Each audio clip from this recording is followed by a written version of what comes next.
With you are the niche, people think that means like you're just talking about you all day. It's solve your own problems and sell the solution. It's improve your life and pass down the lessons. Today we're joined by Dan Koe, writer, philosopher, entrepreneur, and one of the most influential minds in the creator economy when it comes to building a personal brand through clarity, creativity, and self-mastery. Get out of the mindset of, oh, I need to provide something super interesting or something super valuable, and think of social media more as a note-taking platform. Dan obsesses over depth, the kind of depth that produces trust, loyalty, and financial freedom. To him, the real flex isn't a video with 1 million views. It's an audience that actually cares about what you think. I would argue that 1,000 newsletter subscribers is more valuable than 25,000 followers on social media. To Dan, a personal brand isn't content, it's an experience. And when you design that experience intentionally, people don't just watch you, they subscribe to your world. So if you think of your brand as like a small scale Marvel cinematic universe, you can think of your newsletters as your movies. You can think of your products as your products or the action figures. You can think of your social media posts as the TV shows. In this episode, we break down the systems, philosophies, and long-term strategy that Dan would use to build a personal brand. And a real online business in 2026. Let's get into it.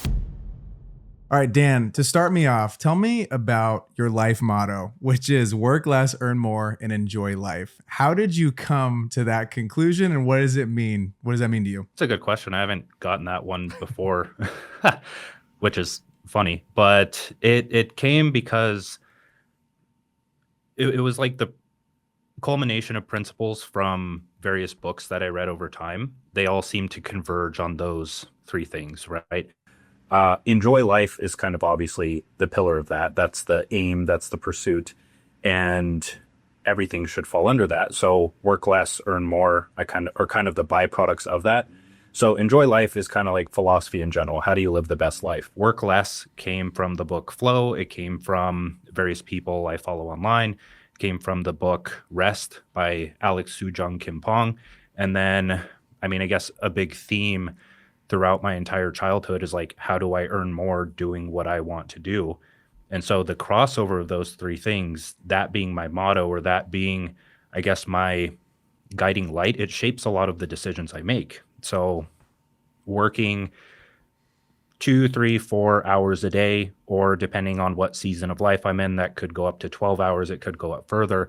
But keeping that like 4 hours of focused work a day in my head really allows me to notice what I'm doing wrong, right? Am I not doing the things that moves the right levers? Am I doing things that get results? If I'm working over 4 hours, okay, I should probably reflect and look at what I'm doing and see if I can outsource that, see if I should outsource that, or see if I'm just doing a bunch of distracted work. What does somebody need to do to be able to get to the point of working 4 hours a day? If they want to kind of live the same motto, that you're doing, like, what do they need to put into practice? And I'm assuming that there's going to be a time where like you don't just start by working 4 hours a day. Like you have to put in a substantial amount of work to be able to get to that point. Is that correct? No, I'd say it's the opposite, because think of the average person, right? Working a 9 to 5, 8 hours a day. They don't have 4 hours of work a day. They can't start with that much, right? They have to start with 1 hour in the morning, 1 hour in the afternoon, whenever they're best suited to do so. And the only way they're going to get out of that situation, if they want to get out of a 9 to 5 job, is if they do the right things during that 1 hour. And then if they can do that and use that 1 hour, potentially more on the weekends, but most of the time it's going to be an hour. And I think it should be an hour, because if you can't get out of your job with 1 hour of work a day, it seems crazy to a lot of people. But if you can't get out with 1 hour of lever moving work a day, then once you, like, let's say you quit the job and then go all in, you're starting on the wrong foot, because you're going to just be trying a bunch of things that don't work for 8 to 12 hours a day, just because you're trying to conform to what the popular work style is online and what's promoted as to what you should do. Was that what you were doing when you were working that full-time design job? Like you would get out of work and I remember you put out a video and you're saying how even at a 9 to 5, like people aren't working 8 or 10 hours. They're realistically working like 2 to 4. I worked a 9 to 5. I saw it. I get it. You get 2 to 4 really awesome hours. And then the rest of the time people are talking, maybe something has happened in their home life. So you just never know like what an employee is going through. So you'd get home and then you would just work in the evenings. You'd moonlight, and that's how you ended up getting enough money to be able to save and then take that leap. Kind of, sort of. I mean, when I really break it down, it's hard to pin down to like, oh, it was this block of work that made everything work. I remember writing tweets because I started social media on Twitter. Freelancing before that was a different thing, but I remember writing tweets like an hour before I would go to bed, like 15 minutes before I'd go to bed, because that's when my ideas came best to me. And I felt like I need to just have something ready to post tomorrow, or else I'm not going to post it because I'm not in the habit of doing it. So it was like, that was my deadline, is I have to get this out before I go to bed. And that's not that much work. And if I write an incredible tweet, that's what you would call a digital asset today. If that can get thousands to tens of thousands to hundreds of thousands to millions of impressions, and I can lead those impressions into a product, and that product converts a very, very, very small percentage of those people, my income's replaced, right? 15 minutes of work a day. Not that you should try to do it in 15 minutes of work a day, but that puts into perspective like, hey, it can be done. And imagine if you spend 4 hours a day doing the right things. So when I was working the web design job, a lot of it was kind of just a bullshit job where the first, let's say, month that I worked there, I had to learn the ropes. I had to learn the stack. I had to learn what they were doing. But once I learned that, I kind of just, after I built like 5 client sites, I had these templates that I could just reuse and change the branding around. So I would procrastinate a lot of my work to the end of the day and then just like knock out what I had to knock out by copy pasting stuff left and right. But I didn't really work after the job because I just felt drained, even though I wasn't doing much at it. And then I didn't work before the job because I would stay up late because I felt like I didn't have enough time to do what I wanted during the day. I felt like my day was wasted just by going to work. So I was trying to save that by staying up late and watching Netflix and doing all of these other things. But on the job, it was a various different things. Like I would get there, I would scroll social media for a bit, I would watch YouTube videos, I would learn some things, and then I'd spend maybe an hour, 2 hours, like reaching out via cold email or different lead generation, customer acquisition methods that were a thing back then, LinkedIn marketing, et cetera, writing social media content towards the end of that. But that's kind of it. Sometimes fulfilling client work, obviously. That most of the time I tried to stack that on the weekends, but yeah, it's hard to pin down to exactly like one specific time frame. If someone's listening to this and they are working a job that they want to quit and they hear you and they hear you saying you just have to put in an hour of work, and if it's going to take longer than that, you're not working on the right things. How do you know if you are working on the right things that's going to allow you to take the leap and really move that needle forward? Yeah, I mean, does it get results, right? So for a lot of people, it's social media right now, and for good reason. It may be agency work, it may be something else. If you make a social media post and it doesn't get the amount of impressions or likes or retweets or whatever it is that you want, then there's something that can be improved. It doesn't necessarily mean that like you're doing something wrong. It means that what you're doing isn't getting results, and you need to experiment with what you're doing until it gets results, right? Something can be better. So something needs to change the next time until it gets slightly better results. And then you note the difference between the one that didn't get results, the one that did. And you're like, oh, okay, now I'm starting to see why this worked. Okay, let's integrate that. Let's make that a consistent part of this process. Then you start again. You try to get better results by incorporating other things. You study what other people are doing to get results. You look up specific copywriting tactics if you're actually writing the post. And you just slowly, skill acquisition is really technique acquisition. You're not really acquiring the skill of copywriting or social media. You're stacking all of these various techniques that compound into having the skill, right? 2 people can have the same skill and they can go about it completely different ways, and they can be considered both masters at that skill. So in my opinion, to learn skills, you need to learn a technique. Like in Photoshop, if you're trying to create a very cool image, you may need to remove the background. So you go and look up, okay, how do I remove the background? There's like 10 different ways of doing that in Photoshop.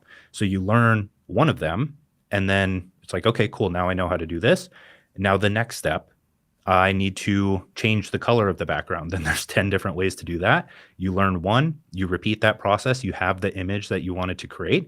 Now you kind of have the skill of Photoshop to an extent. You can do quite a bit because those techniques transfer over to almost every image that you're going to create in Photoshop.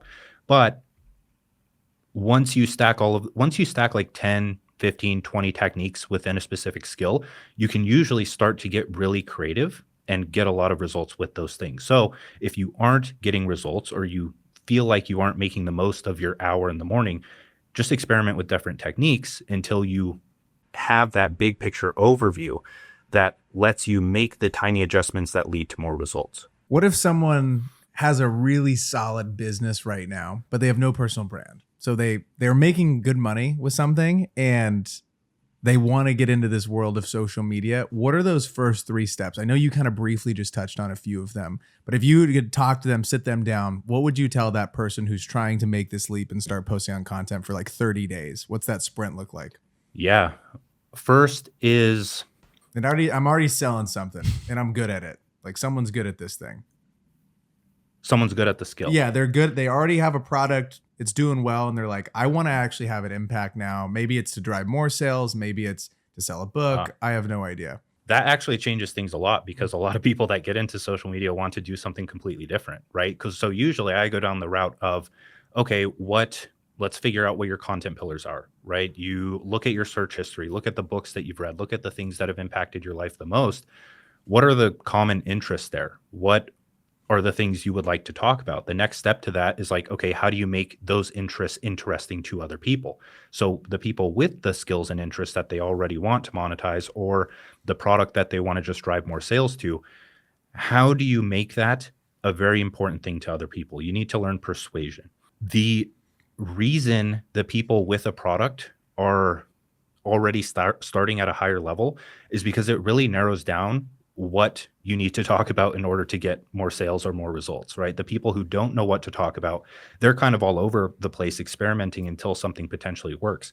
The people with the product or the skill or whatever it is, you just need to figure out the 2 types of ways of talking about that skill or product that, one, is going to attract more people to your brand. You need to be exposed to new audiences, which is typically going to be broad, somewhat beginner or introductory level content to that thing. And 2, more of the value-based, very specific, you're building authority. So growth-based content, authority-based content, and if you want to add on one more, authenticity-based content. That's like the social media matrix. Those are the 3 things you really need to focus on. And you can pull each of those levers independently. If you need to reach more people, especially if you have a low ticket product, you're going to have a pretty wide audience or a large audience.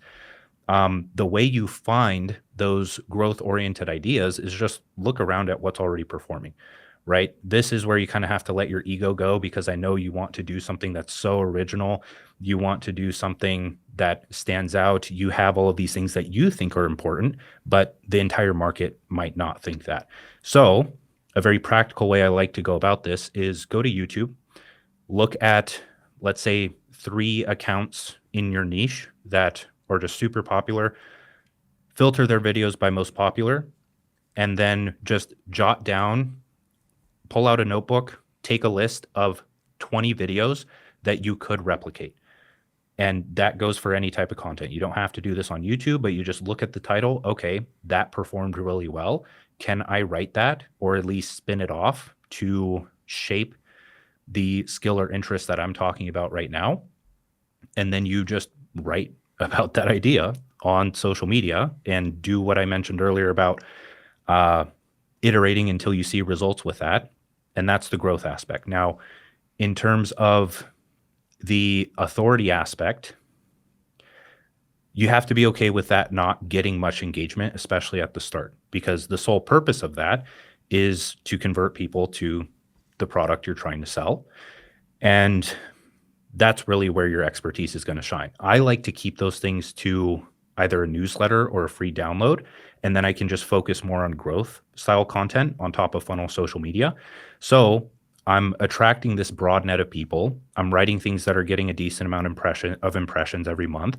And then once a day at least, I'm promoting that free download, that newsletter, that whatever it is that's going to then educate the people that want to be educated. And then I can promote off platform so I don't look like I'm, when people visit my account, they're not thinking, oh, this guy is just here to sell me on something. That's usually for the people that are interested. It only felt right that this episode was sponsored by Stan. And that's because Dan Koe himself has a Stan store. God, you heard us mention it later on in the show, but the easiest way to set up a digital product or sell anything online right now is with Stan. It's the top link in the description. I'm going to give you a few examples of what you guys can do with it. So, okay, we have like one-on-one calls. You could set that up through Stan.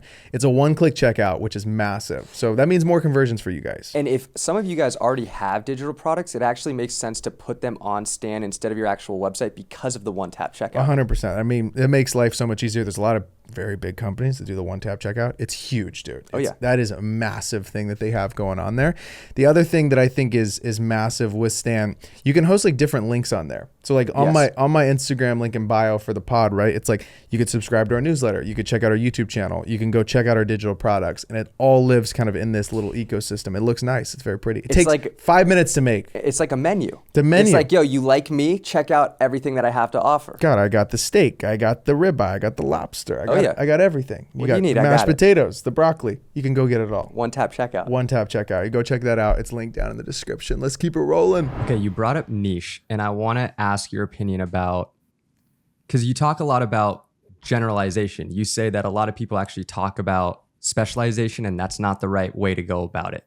So I'd like to get your take on, you are the niche when it comes to building a presence online, building a personal brand, and like, what are your thoughts about that as far as generalization versus specialization and having a, I guess, niche, but also being the niche, if that makes sense? Yep. Dude, Yeah, niche. So to define specialist and generalist, a specialist in the context that I talk about it is someone who thinks that the skill is the most important thing.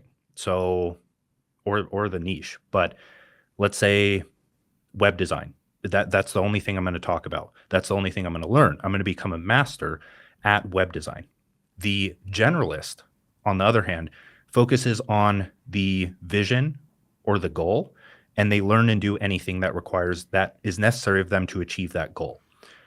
So when it comes to niching down or you becoming the niche, you can focus solely on the niche or the skill, web design, and becoming an authority in that.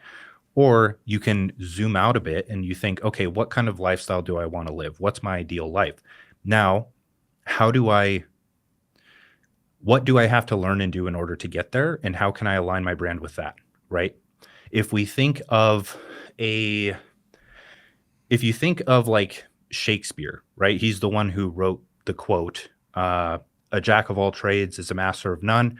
And then many people forget the last part, which is it's oftentimes better than a master of one. So with that, Shakespeare, you look at him and he's like, okay, he's a master playwright. He's a specialist in playwriting. But what does he have to do in order to be a specialist at that thing? He learned so many different things, from history to all of the interests or the human psychology that would go into his plays so that he could make them rather realistic. He had to learn about the human body and medicine and stagecraft, and there's an entire laundry list of things. The same for a CEO. Like, okay, the CEO is going to go and tell you that this skill is the most important thing to learn, when that CEO had a vision for the company. And I mean, in order to be a manager or a leader of any kind, you have to understand the people on your team. You have to understand the big picture of every single department in your company and what they're going on to do, so on and so forth. So with you are the niche, people think that means like you're just talking about you all day. It's me. I'm just putting out what I like, what I dislike. when people hear that, it kind of just like makes their brain melt. So maybe there's a better way of framing it so that it's more palatable up front. But that's not really what it is to me. It's okay.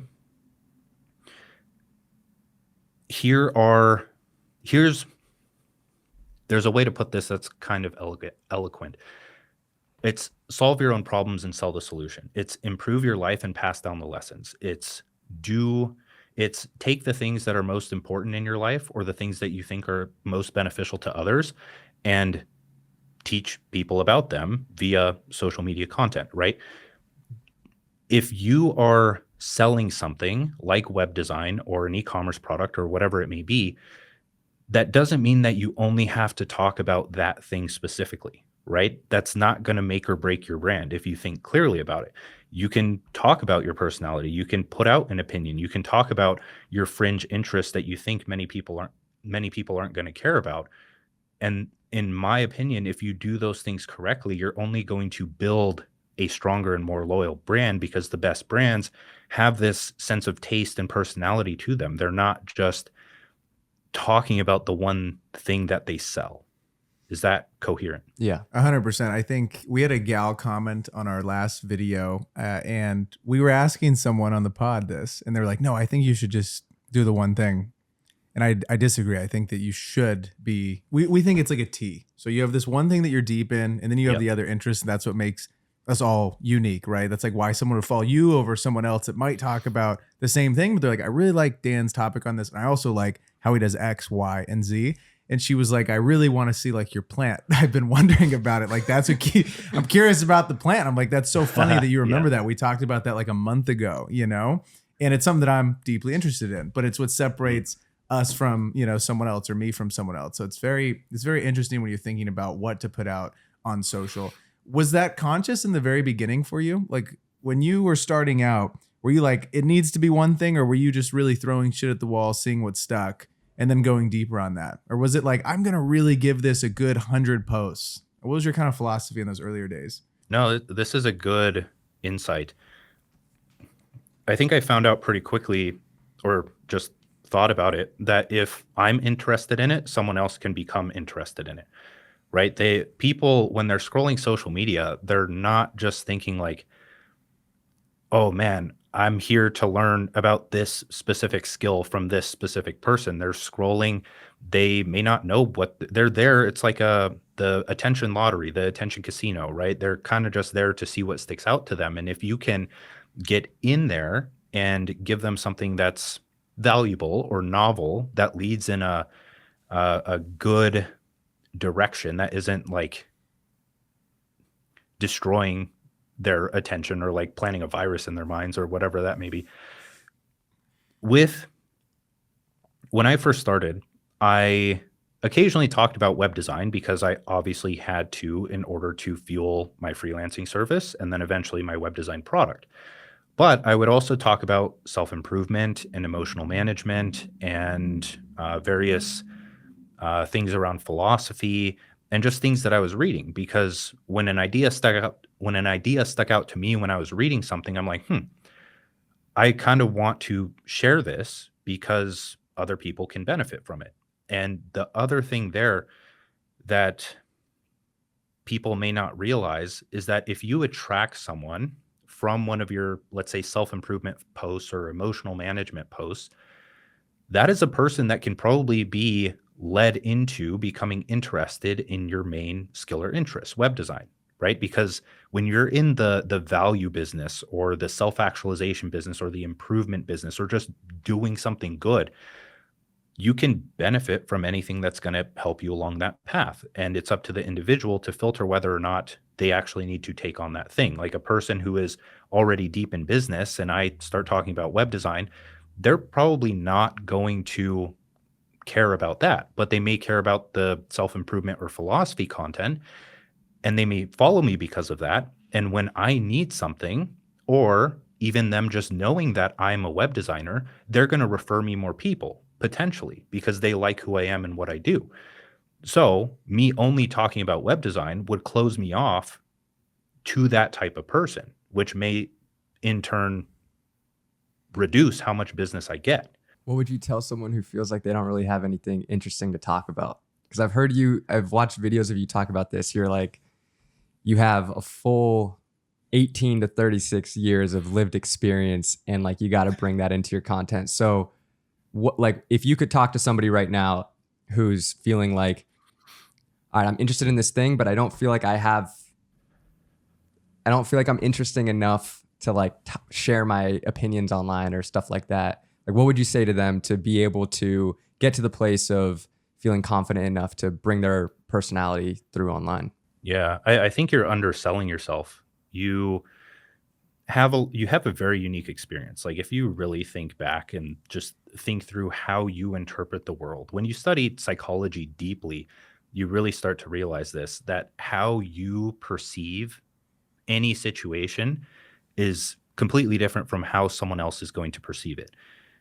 When you stack that up over every moment throughout your life so far, that's your mind in a sense. It's completely different from everyone else's.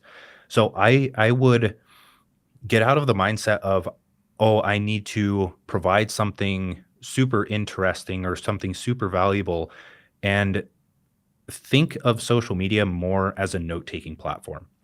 Think of it as where you share ideas that were interesting or important to you from your own perspective. If you want to add fuel to that fire, share it from the perspective of your own story, right? If I am struggling to write content or write a newsletter, I just think back to a time in my life.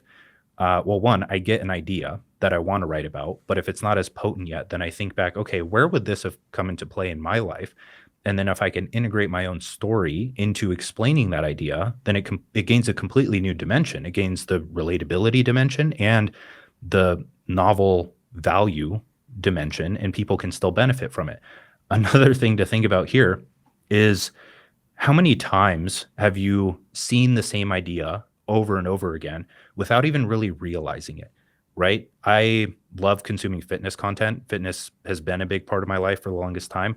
I still watch it today, but they just repeat the same shit over and over again, and I don't care. I like it. Like, I can be reminded of the fundamentals or the things that matter. And if I get one little tip or trick out of it, cool, I get to try something new, and now I understand that.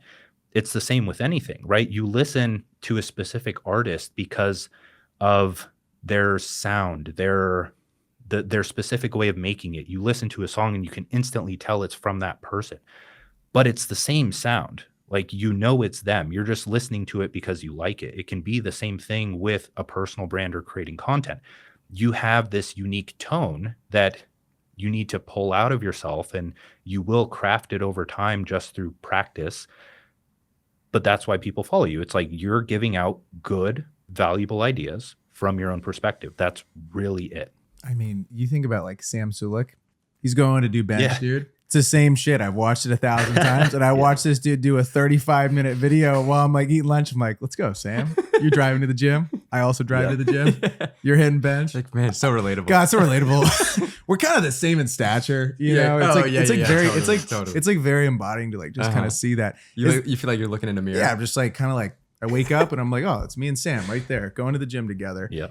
Is there something online that you see a lot on the topic of personal branding or just creating consistent content that you just absolutely don't agree with, that you think is just utter bullshit? That you're seeing it, you're like, I need to put a stop to this. I need to tell people that I think this is absolutely wrong. I want to say yes. I guarantee there's something that I've seen where it like hits me and I'm like, oh, that's wrong. Like, I need to respond to this immediately. I tend not to, like, I'm not a reaction account. I tend to stop myself from doing that because I realize that everyone has a point, and I don't think people can lead you in the wrong direction. I think that you can continue going in the wrong direction because you don't realize it's the wrong direction. I think it's up to the individual to kind of take everyone's opinion in, try them all, and then derive truth from that, right? I think the worst thing you can do in some cases is follow one specific person's advice as law, potentially make it, but probably not make it because you're missing the critical ingredient that leads to success, which is iteration. So I do think it's helpful to really laser in on one specific thing at a time until you practice it, you get the data points, and then you know whether or not you know what works and you can integrate that, but then you move on to the next thing, right? You research a bunch of different things. If you want to become an expert at a topic, you read 5 different books on it. You'll notice the overlapping patterns, and then you can usually pull your own opinion from that. It's the same thing with when you're trying to start a business, grow a business, whatever it is. Usually you're going to get the best results when you can articulate what you need to do on your own. Hope you're enjoying this episode. Real quick, want to let you know about an awesome free product that we got linked in the description. It's our personal brand Kickstart. What's in it? Okay, we got 5 prompts for you. It's going to help you define your personal brand, get clarity, and start posting content that really resonates with your audience. It'll literally take you less than 10 minutes, and it's been super apparent with all the guests that we've had on our show. They have really strong personal brands, and it's allowed them to scale their businesses. So go check it out. Top link, and let's keep it rolling. Yeah, you're really good at articulating. I feel like that comes from, would you say that comes from just like how much you've put in the work of reading and studying topics that you're interested in? Because I feel like after consuming your content a lot over the past couple of days, I told Brandon, I go, I just don't think I'm reading enough. Well, I mean, there's not a lot of picture books, so that's tough to deal with. Set myself up for that one. I also bought Flow because we're going to Hong Kong in 2 days, and I'm very excited to read it. I got like, dude, that could be your start. It's an 18-hour flight. You know, a good friend would have ordered 2. I should have ordered 2. You know we're going to be on the flight together. I know. I should have bought a second. We'll go to Barnes & Noble, and we'll get a few pictures as well as less words. Would you say that people need to just read more and consume more content as opposed to just doom scrolling on social? This one's tough. Reading more definitely helps. If I were to peel it back to the one thing that has really helped me the most, it's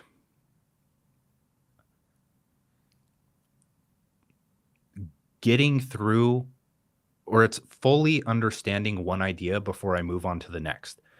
And sometimes I skip this process where I'll find a really good idea or have a really good idea, and then I write it down, or I think it's very just apparent that that's a good idea, and then I don't do anything with it.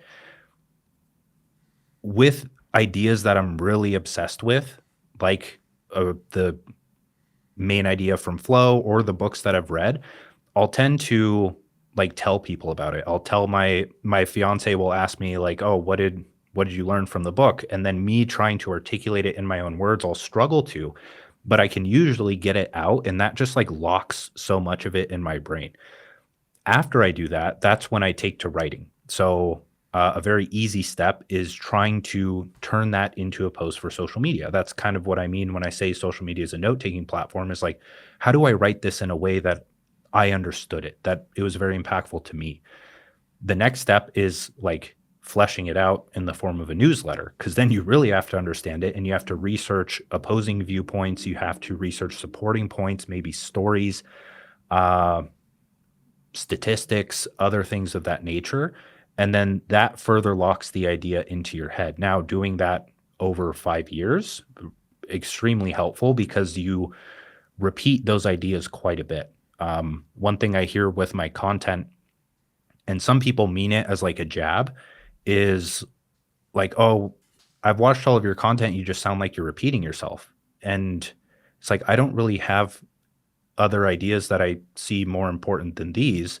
So why would I not repeat myself? It's the same thing with the music industry. Like, they repeat the same sound because the base audience really enjoys that. If an EDM artist were to switch to country all of a sudden just for the sake of not repeating themselves, not many people are going to like it, right? Because that's not what they're used to. So it's a lot of coming across the right idea at the right time, really attempting to teach, right? The protege effect. The teacher learns more than the student. So teach it to your friend, even if they don't want to hear about it. Teach it to your wife, your girlfriend, your boyfriend, whoever, and just try to articulate it in your own words. You can't look at the book when you do that. So even better. And then 3 or 4 is try writing about it. That can be in a private journal, but if you're doing this whole social media thing, you might as well take on that creative challenge, right? This is your chance to try to make another person interested in your interest that may not be your main skill. And that takes a good amount of finagling with how you're going to position the idea and how you're going to introduce it. Has writing always been a part of the process? And do you do it in a physical journal or do you do it on the desktop? Because I have recently started waking up earlier, which is really new for me. I was always Dude, like 9 a.m., bro. I was always a part of the late night crew. And maybe that's because my thyroid wasn't working. I mean, that's a story for another day. But I was always like staying up till 1, 2 in the morning and like working like that. And I do feel a hell of a lot better waking up closer to when the sun is rising and like writing in the morning. I find myself much more like in a flow state of mind when no one else is awake for that like hour in the morning. Have you found that that's been pivotal for your growth as just an individual, personal branding, business, all of the above? And is it physical or digital? It's mostly, I'd say digital, yeah, because on my phone too. Okay. One practice that I love is going on a walk.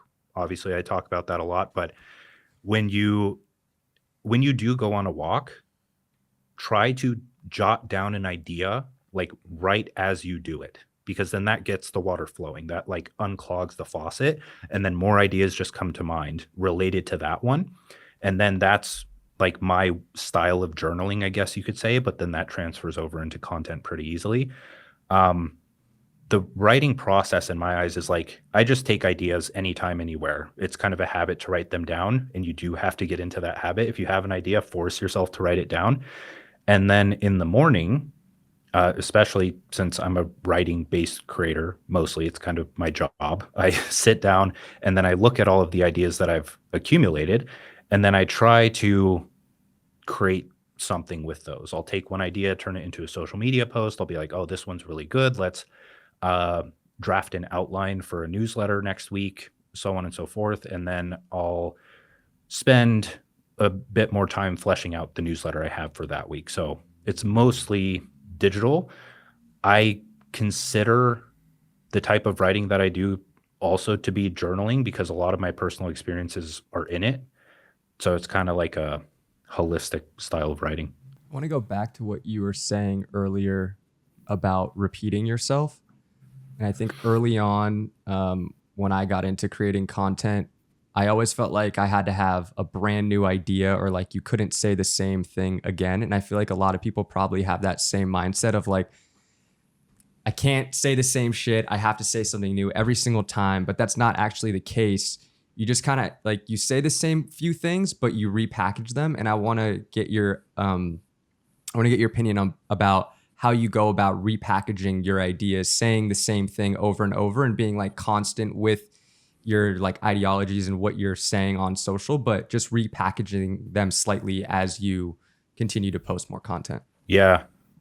I don't really have a system for doing it. It's more so, okay, I tend to have a theme for my week, and I try to make that theme something that has the potential to get a lot of engagement, a lot of eyes, right? Because that's a big lever in anyone's business, is just eyes. So I'll have a theme. This week it's agency, and I have a newsletter around that topic. And so I've talked about agency before, so I have to kind of think, okay, what can the topic of this newsletter be that incorporates agency, but is still slightly different? Because the thing with a newsletter, why I like newsletters so much is, one, they turn into YouTube videos. So think of it, if you don't want to write a newsletter, think of it as outlining a YouTube video. It has to be a certain length, right? So you can talk about only agency. You can break down what agency is, why it's important, how to cultivate it, or you can work in various other topics that are kind of connected. So it's really difficult to articulate, but I watched a YouTube video the other day that was 3 hours long on the psychology of conformity. So why people conform, it goes really deep into the psychology of conformity. Now I'm like, this kind of lines up with agency. Why don't I talk about conformity, but package it under the agency lens that I know will work? And that when people go through that, then they're going to get this fresh look on agency and give them a deeper understanding of it. But I could only do that because I'm exploring different interests, right? I'm pursuing my curiosity outside of my writing and then incorporating that into the ideas that work really well for me under my brand. Yeah. I also think it goes back to what you're saying about how like you just gotta like have more experiences and like go out and bring stories. And if you feel like if you want to talk about something again, you can just bring in another story that you have or another lived experience, and kind of like say the same thing but slightly different. I also want to talk about making money as a creator. So you're someone who like infamously has created a very successful one-person business and you're making a lot of money doing it. If someone wanted to follow in those footsteps and start making either $10,000 a month or they have the goal of making, $100,000 as a creator, like what pieces of advice would you have for them? Like where should they start and how do you go about monetizing as a creator? Yeah. To preface that, the one-person business videos are like my most popular. So a lot of people see those first and assume like those were created like 2 or 3 years ago. I'm no longer a one-person business. Okay. So I have 2 teams for 2 different companies and I have an editor for my own thing. So I'm technically a 2-person business under like my personal brand now, but just prefacing so people know how I would get started. I like to think of it as like a cascade of validating ideas. And this is assuming that you're starting from nothing, right? You don't know what you're going to do at all. The first thing is take your interests and just start posting on social media, right? You have to get into that habit. If you want to be a one-person business, you have to understand that you as an individual have never had as much power as you do now with technology, with the internet, with AI.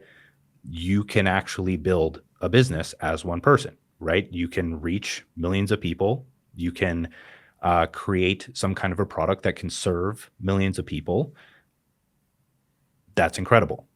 How you start with that and the base of that, because it has to be with social media because that's where the attention is right now. A lot of people want to get out of that, but that's where the attention is, right? You're not going to go and start a business and acquire your customers on the radio. You might, but that's kind of a stupid decision and it doesn't seem very fun. So social media, not the newspaper, not TV, social media, it's accessible. You can start today, whatever. Social media is great. Start talking about your interests. Start learning the skills necessary to succeed on social media. If you want to study something specific, I would study copywriting, marketing, sales, kind of all at the same time, because you have to be able to articulate an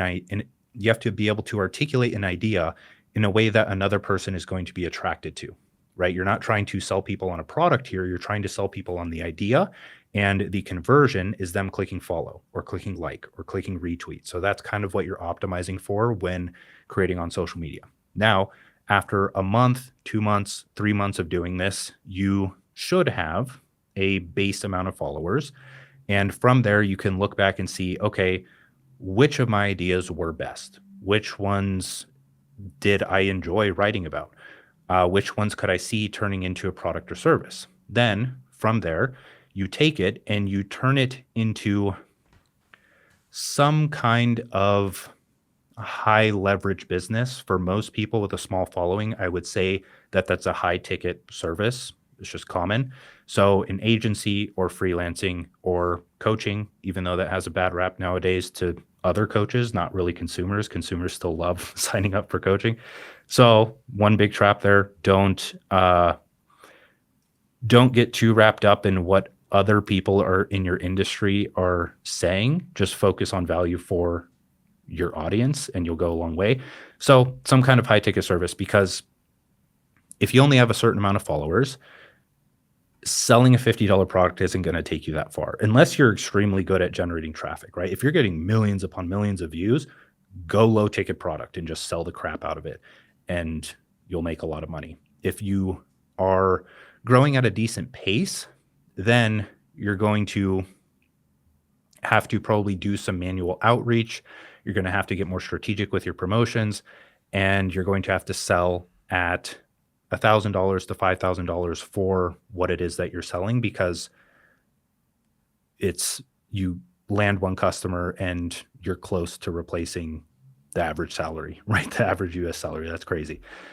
From there, now you have cash flow. Now you have a path to going full time on this whole personal brand, social media, online business thing. After that, it's like, okay, how can I productize this further? And that can go down in kind of a cascade, because now if you have clients, you're getting results, you can flex those results and you can turn your offer into something that can be sold to a wider audience. What I like to do personally here is turn it into some kind of a cohort-based course. So this is kind of like a hybrid between group coaching while also having a curriculum, but also only being open for a specific amount of time. That bakes in the scarcity so you don't have to fake it, right? A digital product, it's hard to say, oh, there's only 9 products, there's only 9 left, because that's just not true. But if there's an enrollment date where people can close, and scarcity is a huge part of driving some form of conversion, that's awesome. It's just baked into the model itself. So cohort-based course, you have the option of pricing it still somewhat high. So reaching out to people, manual client outreach is still enticing to you, and you can still do it. If you're selling a $50 product, like, you're not going to want to go into the DMs or cold email people to make $50 on that. It's just not fun. But also it's at a price range where people can join if they just go to the landing page and sign up. So it's kind of like hybrid take there. Then you have that, and then you can take it even further as your audience grows to some other kind of a product. If you want to go the course seller route, feel free. If you want to go the software route, you can turn really any kind of educational or high ticket service into a software. If you want to go the e-commerce route and sell a complementary product, you probably have the cash flow and audience to do so now. So that's awesome. What that allows you to do, in my eyes, is keep your work times low, right? This is where the 4-hour workday philosophy comes in, where if you're only taking on high ticket clients, then you can probably squeeze most of your lever moving tasks within 4 hours, give or take. As you get pushed to going over that 4 hours, that's when you start to think about, okay, now I need to productize. And then once you go, let's say, the cohort-based course route, that's going to take a lot of time on your hands because you're able to serve more people, but you can also take on high ticket clients to fill up the rest of that time. Then once you surpass that 4 hours again, then it's like, okay, I should productize further into something else that is going to take most of the client acquisition and client fulfillment off of my hands, unless you want to scale those things further. Me personally, I was, for some reason, dead set on just being a one-person business, probably because I didn't want to have to learn how to hire people or do any of that. So I didn't scale the service business any further. But if you want to do that, that's perfectly viable. Does that all make sense? Any holes need plugging there? No, I think that makes a lot of sense. What would be one of the best places to sell like a digital product? Like a is there a platform that you recommend for people? Right now, it's just Stan. God, you know what? Stan is the sponsor of today's video. Are they actually? They are actually the sponsor. Let's go. Yeah. Shout out to John. Shout out to the Stan crew. I think it's one of the best places to sell a digital product. God, go check them out. Linked in the description. I did a podcast with John and Vitaly. Oh, you did? I've been to their office in Toronto a few times. Super cool people. We're doing the one with John right before Thanksgiving. So we're excited to talk to him. It's gonna be super fun. Yeah. It's amazing. What were some of the biggest mistakes? And you go back and think about building out a digital product to save someone a little bit of a headache. I'll give you one of mine right off the bat. Was I first ever during COVID, I sold a product that people didn't want or need. And so I spent about 8 months building something out, and I'm like, hey, it's here. No one bought it. I'm like, what was it? It was a program that was helping videographers, and I just did not survey enough people. And then I later on did one on sports, and it absolutely crushed. So it was more like a general videography, and I wasn't making content about it at the time. I was doing nothing. I'm like, oh yeah, I know how to do this really well. Like, I should make something about it.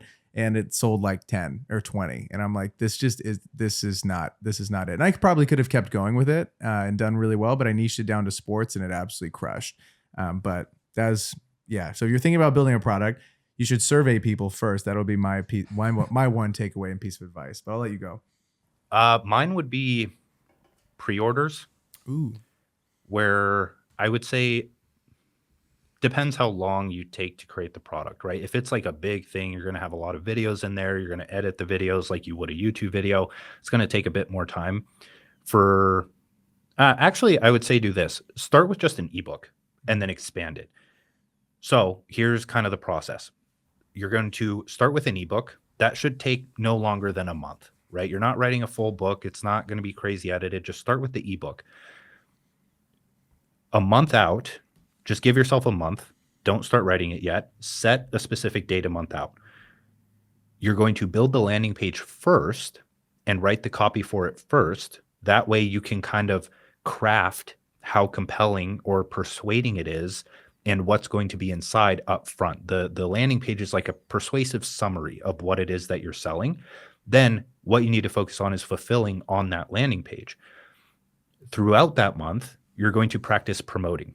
And the thing here is don't get discouraged if people don't actually buy right away, because they're less likely to buy a pre-order and they're only going to start buying in swaths as it gets closer to that launch date. Now, that's going to be your initial like validation mechanism. So you're going to promote a lot until that launch date. And if it is not meeting your expectations a week before, like if you know that this thing just isn't going to sell, then cut it off. Refund everyone, start fresh, and then plan to do something else 2 to 3 months from now and spend a lot of time figuring out what that's going to be. If you are getting sales, great. Finish it before the launch date, put it in people's hands. And now, well, one, because of that, you're going to price it a bit lower because it's just an ebook, right? It's something that you're just trying to validate. Then from there, you get testimonials, you get customer feedback, and then you turn it into a more full-fledged course, maybe a cohort-based course, maybe something else that has videos, has expanded modules, whatever it may be. And at that time, you're going to increase the price. And you're going to treat that as a second launch date because that creates another scarcity point where people are going to buy a lot in that week leading up to the price increase. Trust me on that. If you've never done that, it leads to a lot of sales. Now you have your course, right? If you want to expand it further, you can, but that's kind of like my thing is don't spend the 8 months thinking it's going to do well and then it flops. Just validate as early as you can by starting small, expanding from there, and giving yourself enough space to increase the value and increase the price, right? MVP first in many cases. For myself, when I started my community, that was pretty successful. Modern Mastery, it's closed now, but I started that at like $7 a month because I just wanted to get the first 100, 200 people in so it looked active. And I wanted to fill it up with content before I increased the price. Then when I increased the price, those $7 people wanted to maintain their price so they didn't cancel. When I increased the price, a lot more people joined because they wanted to get in at that price before. Then as more things got added to the community, I would do that every 3 to 6 months, is have like a big promotion for the price increase. A lot of people would join and it kind of lock people in at the lower level. And if they didn't find value, they can cancel and they probably wouldn't come back anyways. But I see a lot of people, they're like, okay, I'm going to start a paid community. Boom, $99, which is fine. That's a decent price. But you're not giving yourself any wiggle room. If people don't find the value in it and someone joins at $99, then you can't decrease the price. You can't test anything else. The only way you can go in this product game is like up in price, right? If you go down, then you're doing a disservice to everyone that's bought before. So you just literally can't do that. So give yourself a lot of runway because a lot of people are telling you to increase your prices. So people start at the high price, but they need to start low and then increase because it's going to lead not only to a lot more sales, but a lot more loyalty and you just feeling confident that you're providing a lot of value for the price. Do you think a creator needs or should have something to sell from the get, or do you think it's put some time in, build an audience, and then craft your offer? Either way, but having something to sell absolutely helps with clarity, and it gives you something to work towards. A lot of people that start and aren't being paid for it, or don't that have the potential for being paid for it, they either tend to burn out and quit, or they go on to be huge creators, but then they can't monetize their audience because they haven't focused on that at all. They launch something and then their entire audience turns against them because they're like, oh, I thought you weren't going to sell anything. So I would say start selling, and from the get-go, make that very apparent to the people that are going to follow you just by how you speak, how you promote, so on and so forth. It comes with the territory. But it also, if you don't know what to write in terms of ideas or what type of content to create, you always have a fallback. If you can always go to whatever product or service you sell, take an idea from that, and then turn that into a piece of content, and you know that it's leading directly or indirectly to more sales. So it's a very, you have that feedback loop. You also brought up your newsletter, and I think you have one of the best newsletters out there. I also saw that you have like over 180,000 members of your newsletter, which is absolutely insane. Can you talk about newsletters, why they're so important, how to do them properly, and why they're so important to be able to sell? Because people on social media, like, they're not really in a buying state. It's really hard to kind of disrupt, especially if you're selling something high ticket. So if you could go into the importance of a newsletter and how to do it properly, I'd really appreciate it. This can be really long, so bear with me. Dude, let's lock in. I'm ready, dude. Get a pen and paper, Get baby. your notebooks out, ladies and gentlemen. Yeah. Okay. Why a newsletter is important. It is owned distribution. Sure, it's on a platform like Substack or Beehive or Kit, but a social media platform, you're kind of at the whim of the platform. If you get banned, you don't take your followers with you. If you get banned from a newsletter, you can download your list and you can transfer over to another platform. Second thing, it's long form. As much as people love short form and the growth and virality that comes from that, I would argue that 1,000 newsletter subscribers is more valuable than 25,000 followers on social media, just in terms of how much they actually want to hear from you, how much they're going to buy from you because they care about you and will benefit directly from your products. And two, time under attention. So James Clear, you've read his book, Atomic Habits. If you hear the word habits, you immediately think of James Clear. Like, he owns that word of all things because you spent time with his ideas. He wrote a best-selling book on it. A newsletter isn't a book, but it's much longer than a 60-second post on social media. It's going to be 5, 10, 15, 20 minutes of reading time.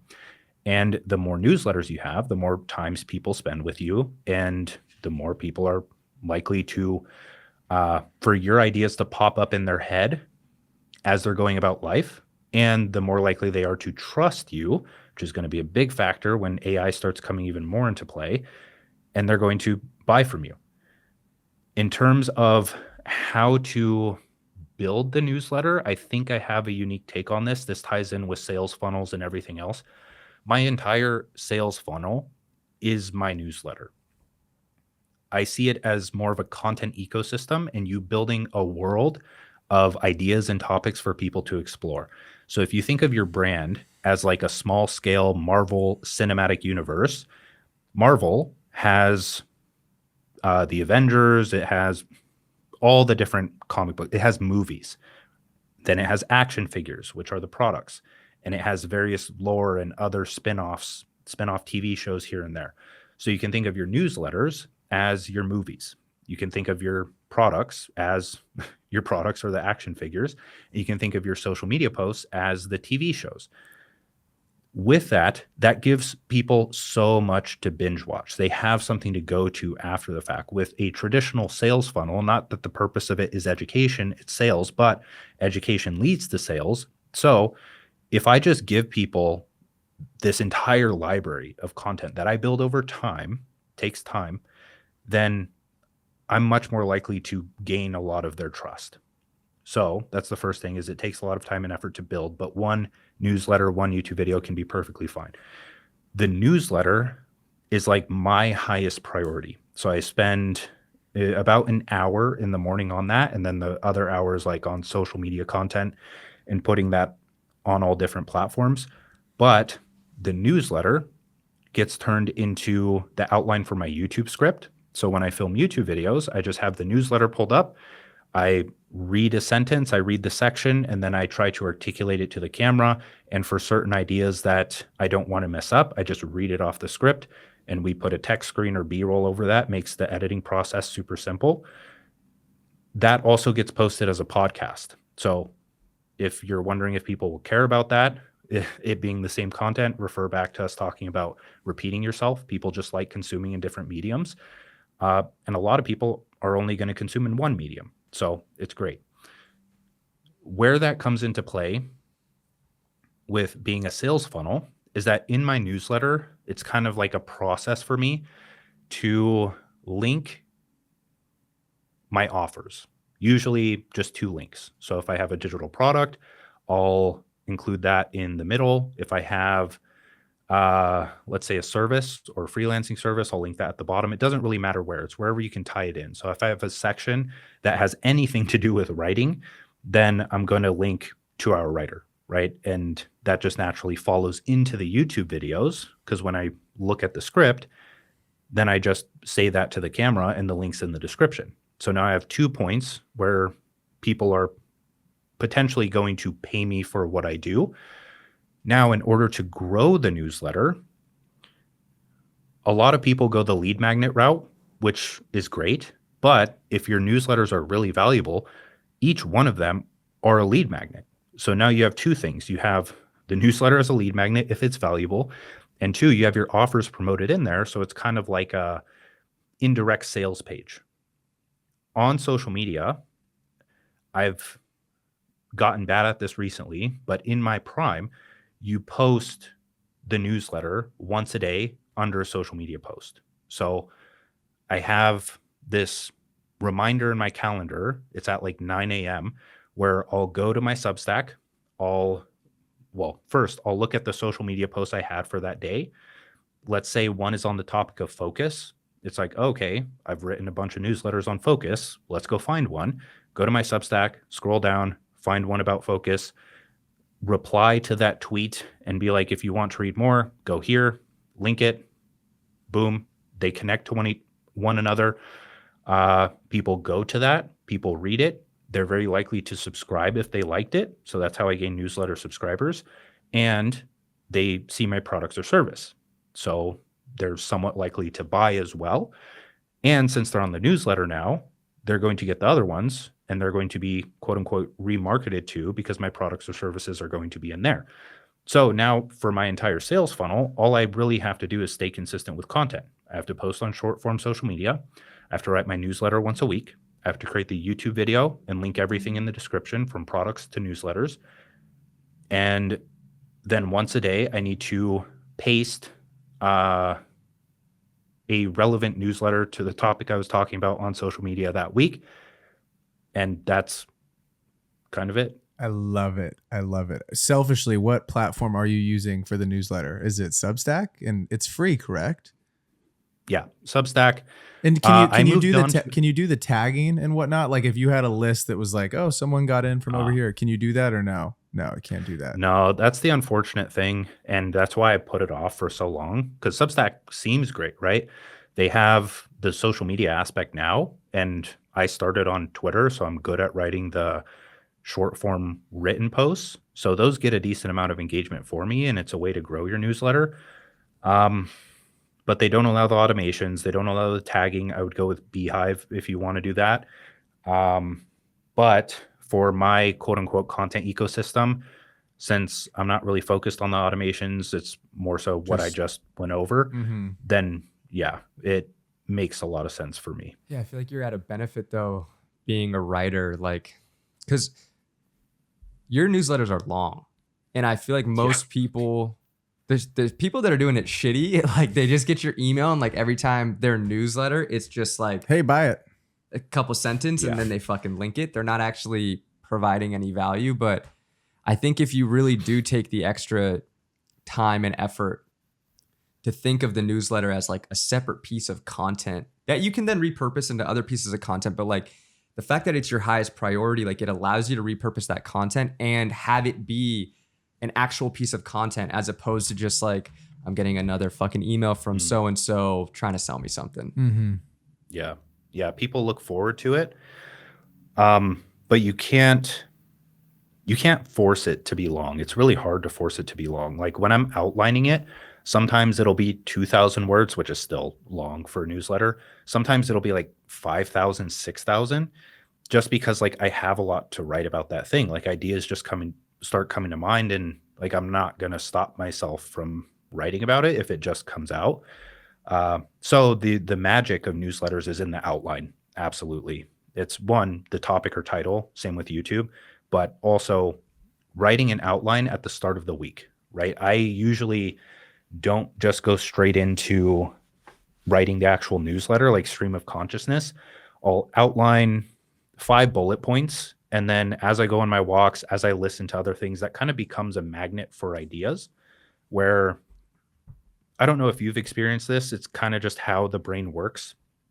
When you have a goal or a project, you tend to notice things that help you do that thing well. Where like if you have an idea to start a business and you're in a conversation with a buddy, the thing that is going to stick out to you most in that conversation is the idea that's going to help fuel your business. And then you tend to write that down. You're like, oh, that was perfect. And then you go and implement it. So I kind of fabricate that process by having the newsletter outline, so that whenever I'm listening to something, having a conversation, it's like, ooh, that idea definitely isn't the topic I was writing about, but it's a really good idea and I could tie it in. So with my newsletters, I really focus on idea density. That's like how I grade my own content in general, is how many dense, good ideas are people being exposed to throughout this newsletter. And a lot of the times, my best newsletters are usually like, I don't sit down and write them all at once. It's like I have one idea, I pop that in somehow in the newsletter, and then I expand on it a bit, and then the same thing happens over and over. So the newsletter kind of writes itself when I really focus on the outline for that week, because I'm just pulling a bunch of these ideas together like Legos to create something very unique that people aren't expecting. But I title it as something that could potentially go viral, right? So it's like, it's not clickbait, it's legit bait, because I am delivering on the promise, but definitely baiting to get into that broad audience. But people like it because I'm exposing them to something new. They learn something new and they're like, oh, I never thought about it that way. So that's the newsletter. We need more legit bait on social media. I was man. going to say, I've never heard legit Yeah, bait. dude. Put that in the comment right now, some legit bait that you've seen this week. You have a ton of great ideas. It sounds like, I mean, you're pulling them from books, you're pulling them from different YouTube videos that you're seeing in different places, whether it be a newsletter that you also read, Twitter and whatnot. I think creators also believe that they need more ideas. You've said this many a times that you think they actually need better filters. But what does that mean in practicality? What does it mean to have better filters for your ideas? And how can someone implement that? Yeah, that's kind of like the newsletter or the project or whatever it is. If social media or writing content is your filter, then you're just going to notice a lot of things that may go viral, which may work. But the more unique you try to make your newsletters, or the businesses you're working on, the products you're building, that's kind of your filter for learning. For those that struggle to come up with ideas, it's can go either way. The solution is either to just overwhelm yourself with more good ideas until one sticks out, or to just cut yourself off. Do like a small scale dopamine detox for 3 days. Just be okay with boredom and let your mind get back to its natural state of having those great ideas. And with that, during that boredom, try to implement some reflection, right, on your past experiences, because the best ideas are just ones that you can pull out of everyday moments. Like right now, this is really the skill of becoming a content creator, is can you pull an insight or a great idea out of this moment that you're in right now. Like there's probably something within the last 5 minutes that we could take and turn into something that would go viral. A lot of people don't think that's possible in their day-to-day life because they think it's just boring. But if you really think about it, there's something that you can observe. There's something you can look into that sparks one idea. Like if I have a tripod sitting over there. If I look at that and I just start questioning, how was that made? Why was it made? Who made it? What's the manufacturing process? Does a camera go on that? Yes, obviously. Okay, how is the camera made? Who uses the camera? What are they filming with the camera? Like you just continue going down these rabbit holes of questions. You pick anything as your starting point, your phone, the screen, the leaf outside, whatever it is, you'll come across something that can turn into content. So it's really about thinking, right? And a lot of people don't do that very deeply today because they tend to get distracted before they can reach the next question. Brother, I've been hijacked by this thing right here. Okay. I Oh, was just on a hunting trip for like 5 days in the Idaho wilderness, and obviously no phones. I'm just sitting in a hole for like 12 hours one of these days. And I had a journal, and man, I've never filled more pages in that damn journal because I was so bored. I was like, this is so boring. The elk are asleep. Like, what the heck is going on? And like 50 pages, like, I'm so bored. Yeah, just see how many times you can write it. I'm cold. No, but I felt like I had so many great ideas, and I feel like I came out of it so rejuvenated and really just rethinking how hijacked my attention was from the moment I woke up to the moment I went to bed. And I have started this last week, and I'm so guilty of this. I'm not gonna lie to you guys. I fucking check my phone in the morning. I wake up and I fucking scroll, dude. I scroll. You too? Dude, I scroll. I fall in and out of it. Yeah. God damn it. It makes me feel a lot better. Fuck you. We're not alone. Yeah, we're not alone out there. Oh, okay, I thought you were trying to say No. Anyways, the last week I consciously have picked up the death machine and set it back down. And I'm like, you're my bitch. I fucking got you this week. And it's been a process, but it's crazy because I really want you all to think about this. When you wake up, I mean, dude, it's like there's a magnet on my hand to grab the phone. And it's immediately Instagram, cheap dopamine. It's the first thing I go to. It's our YouTube analytics. How many subscribers did we get overnight? Yeah. What is this at? What did the last video do? What are we at in the last hour? And it's ridiculous. Instead, for the last 4 or 5 days, and I'm new to this. Okay, I'm gonna mess this up in the next few days, but I'm telling you guys what it's worth. A couple days left. Couple days left to make this a 7-day sprint. To wake up and just like pop out and look at my plants and be like, holy shit. Okay, we're here. We're having a good morning. It's calm. It's quiet. And that has changed a lot. It's like really helped me, I think, get in a more like I notice I have more ideas in that morning space.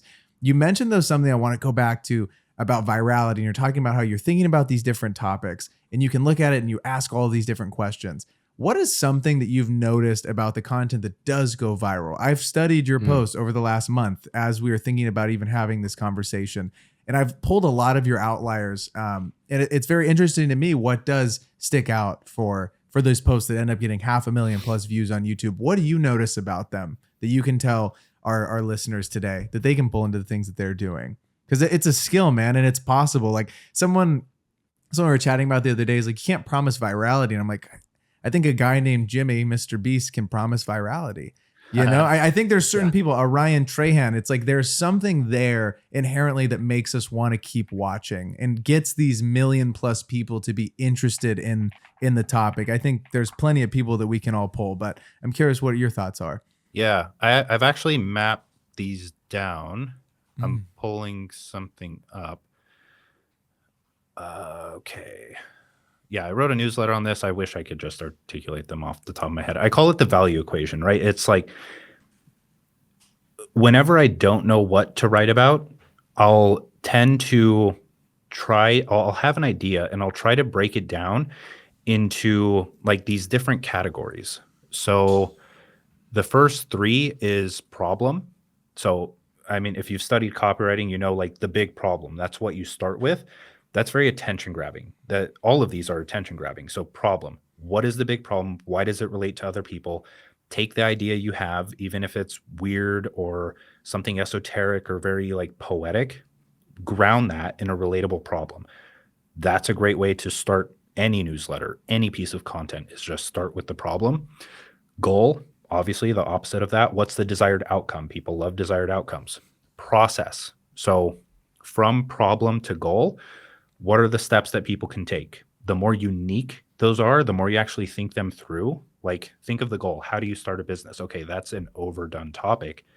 How would you start it? Is there something unique and novel you can throw in there that makes people actually pay attention to it? The next is concept. So how can you take a concept that has done well before and repackage it as your own?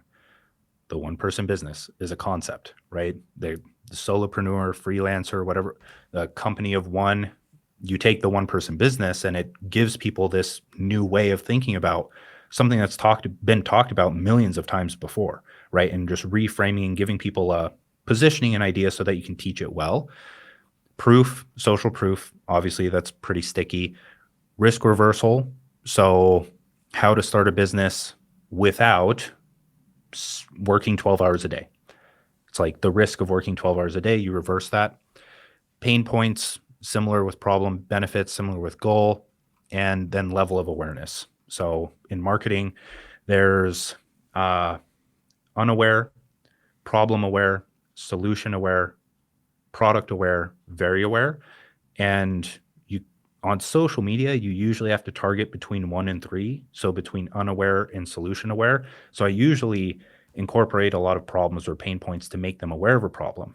In my newsletter, my introduction is usually for the problem aware or the unaware. And then I lead them into the solution, which is typically the step-by-step, the concept, whatever it is. And then at the end, if I want to promote something while they're aware, they're more likely to buy. Now, all of those things, if you wrote those down, can be, or just search the value equation Dan Koe on Google and you'll find the article. But those are kind of the building blocks for my YouTube titles. So how to learn anything 10x faster than anyone else. That's a process, right? A novel process that I named. The one-person business model, how to productize yourself. That's the concept and the process together.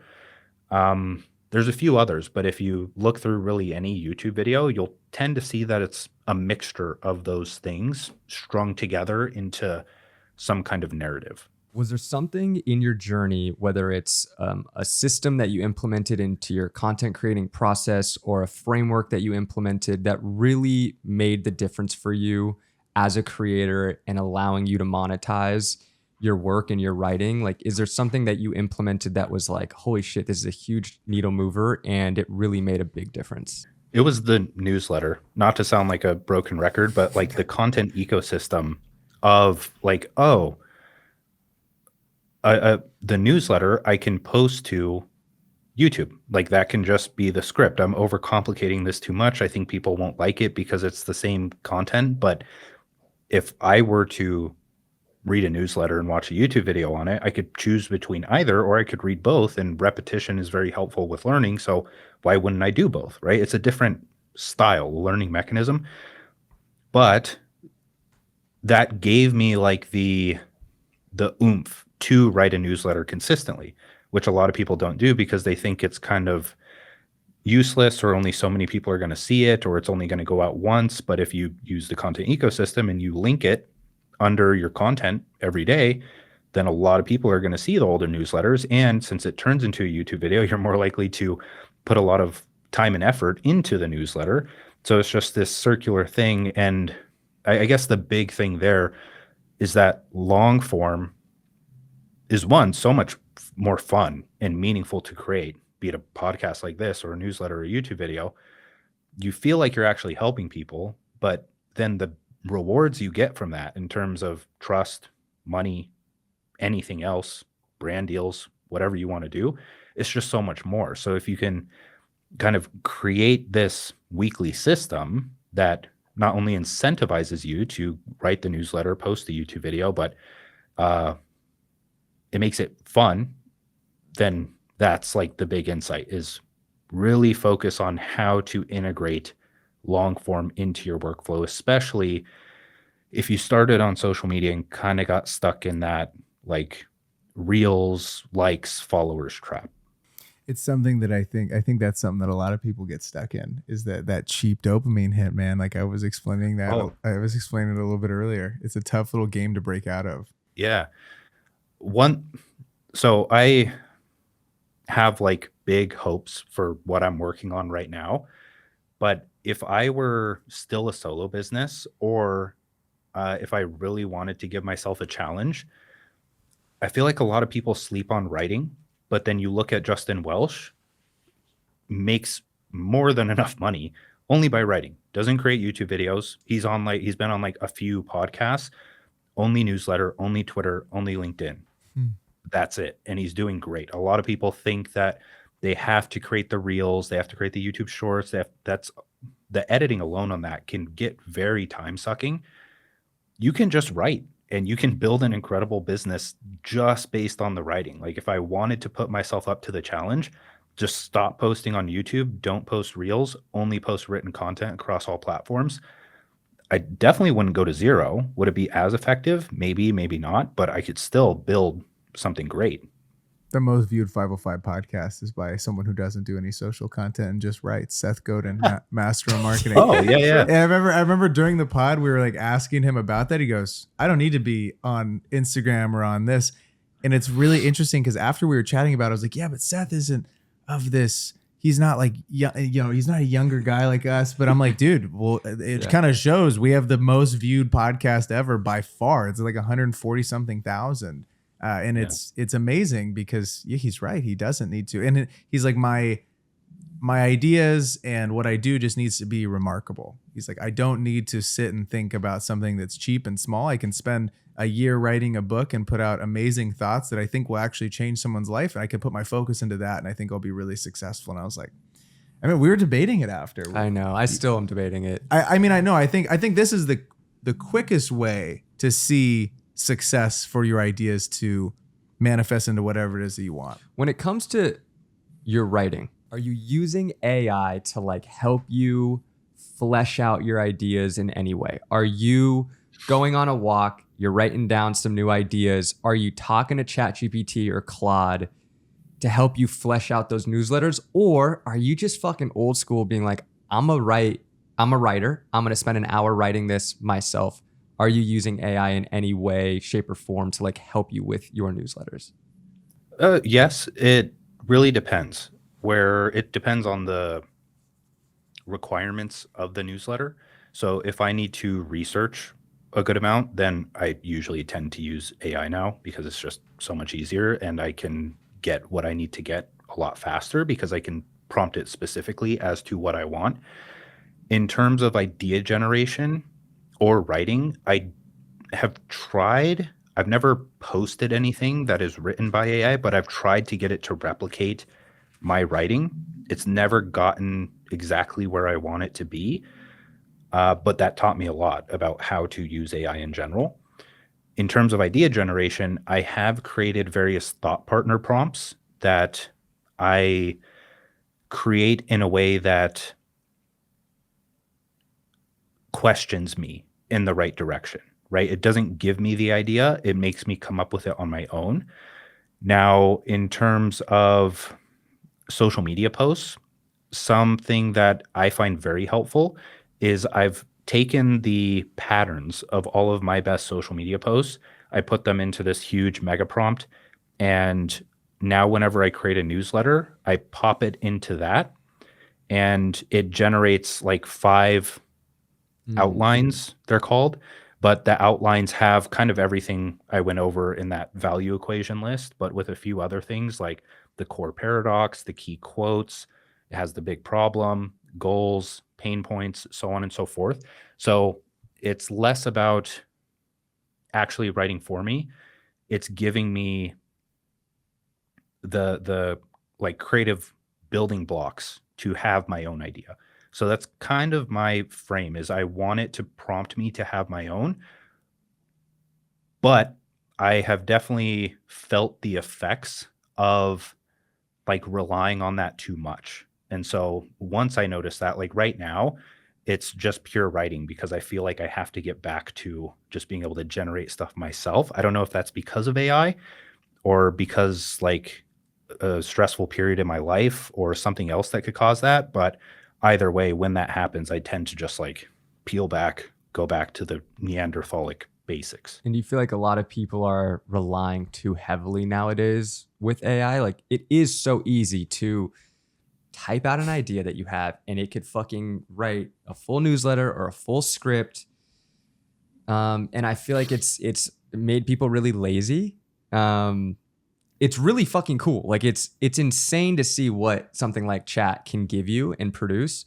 But I feel like, I don't know, it's going to make people lazy, and you almost feel like the idea isn't fully yours because it's like you used AI to like help you do it and like make the decisions for you. I'm curious also to hear about how you prompt it to like question you, because chat is very like, Dude, just kisses my ass. yeah. Yeah. I better get mad at him, dude. Crack the whip on the guy. Knock it off. Yeah, dude. He's like, dude, you're so smart. I'm like, shut the fuck up. I do think over the next 5 to 10 years, how we view AI is going to be vastly different. It's just going to be an integrated part of everyone's workflow, but how people use AI is going to determine whether they get results or not. Because what you put out, especially over time, you still have to discern and choose what it is, right? Like it's still determined by the taste of the individual, what they choose to include in their own work that is from AI, right? Because everyone can write a newsletter, anyone can get research from AI, anyone can bounce ideas off of AI. But when you prompt AI, especially if it's not specific, you're just asking a question, ChatGPT is just guessing as to what is the best, right? And it's going to tell a different person a different thing.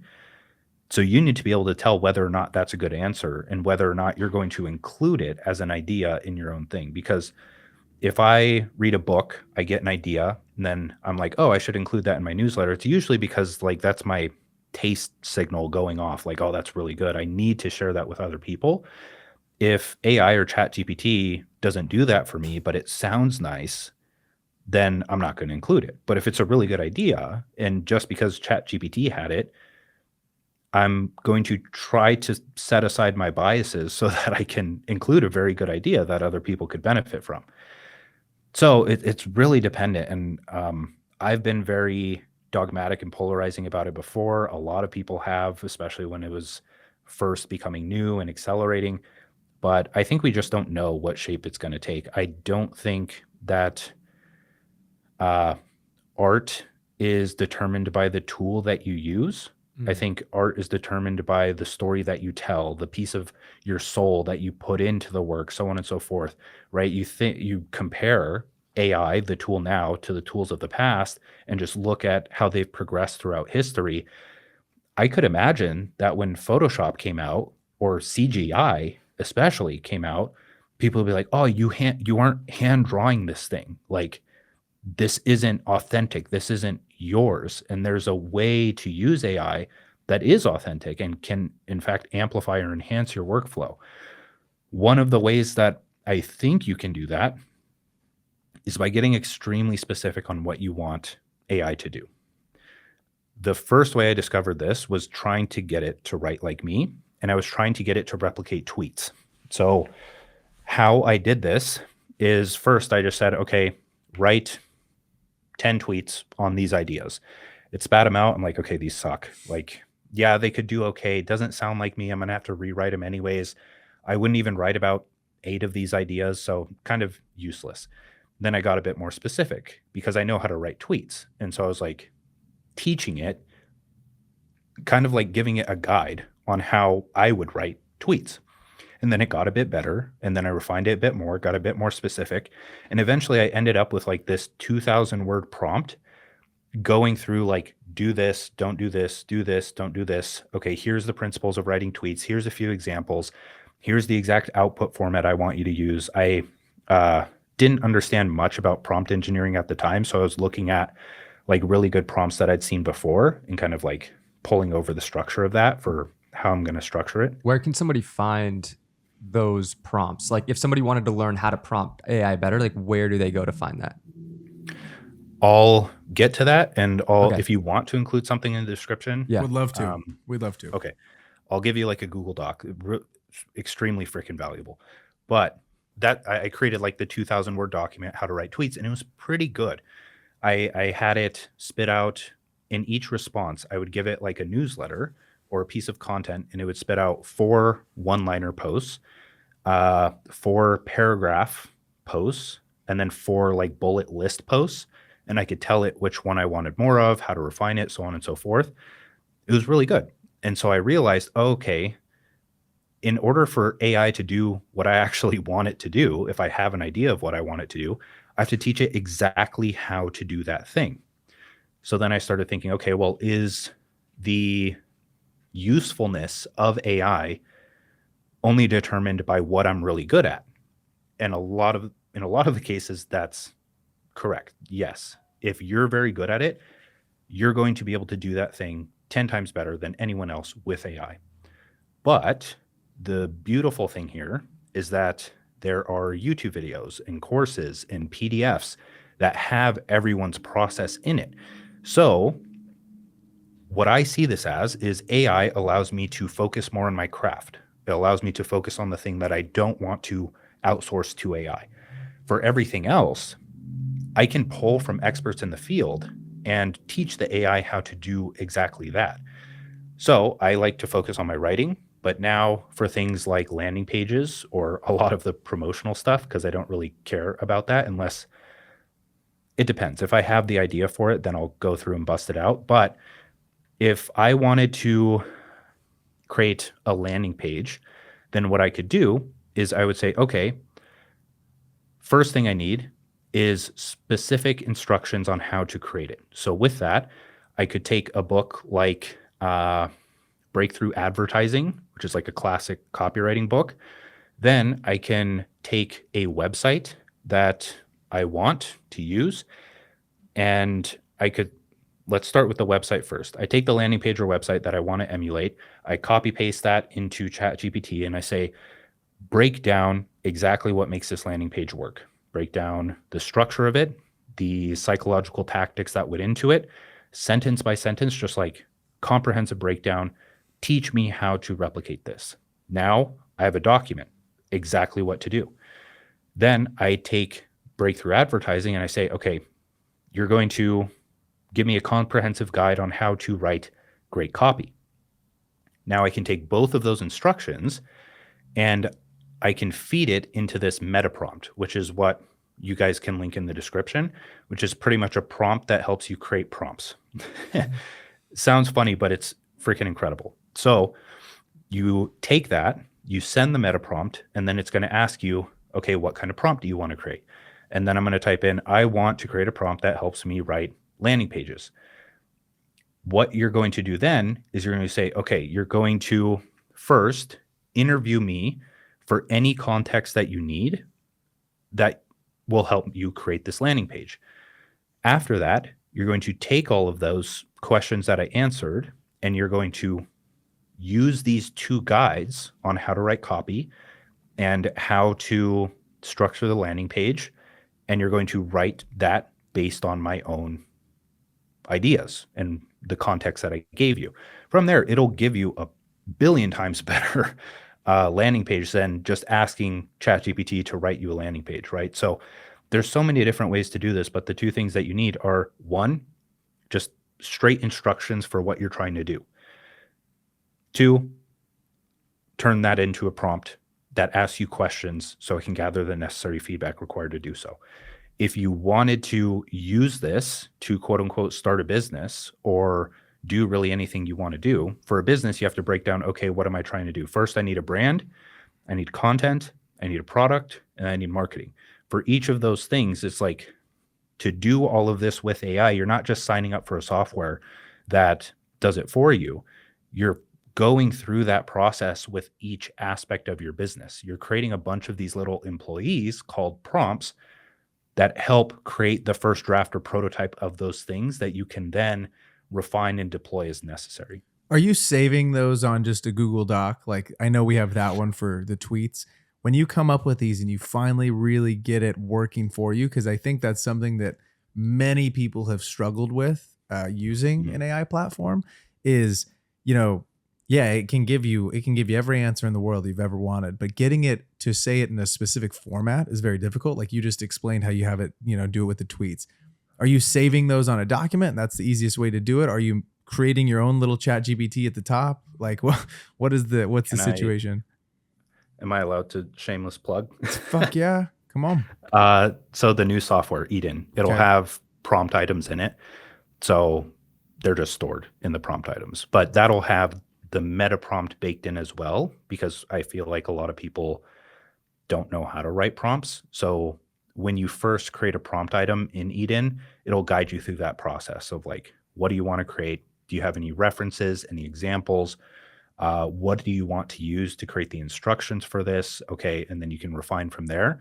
And then the prompt is stored and you can share it, or you can just use it in a chat or on the canvas, so on and so forth. What's been one of the most difficult things of creating Eden and creating an actual physical thing? I know it's digital, but like, you know, an actual thing, not just selling like a PDF or a cohort. Or I think that the natural progression for many people in the online business sphere is you start exactly how we started. You sell something that's digital, you work your way up, you do some sort of cohort model, you work into maybe a beverage, a t-shirt, a hoodie, a software, a SaaS. What have been some of these huge learnings going into that space that you can share with people?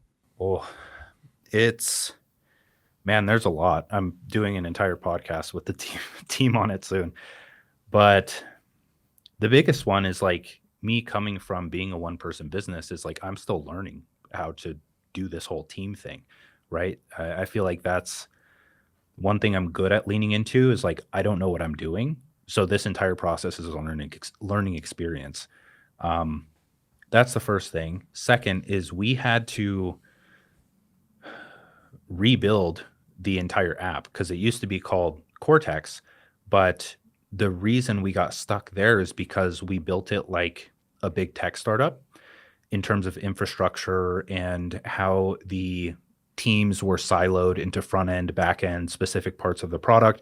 And as a startup and small team, that wasn't working for us. We were just constantly getting stuck on maintenance and bug fixes. And we had this big vision for the app, but it felt like we were just moving so slow and what should have taken 6 months was going to take 2 to 3 years. And that just wasn't acceptable to us. So Matt and Ari, the other co-founders, went off, started building a prototype, knew how to build it in a way that would allow us to iterate faster.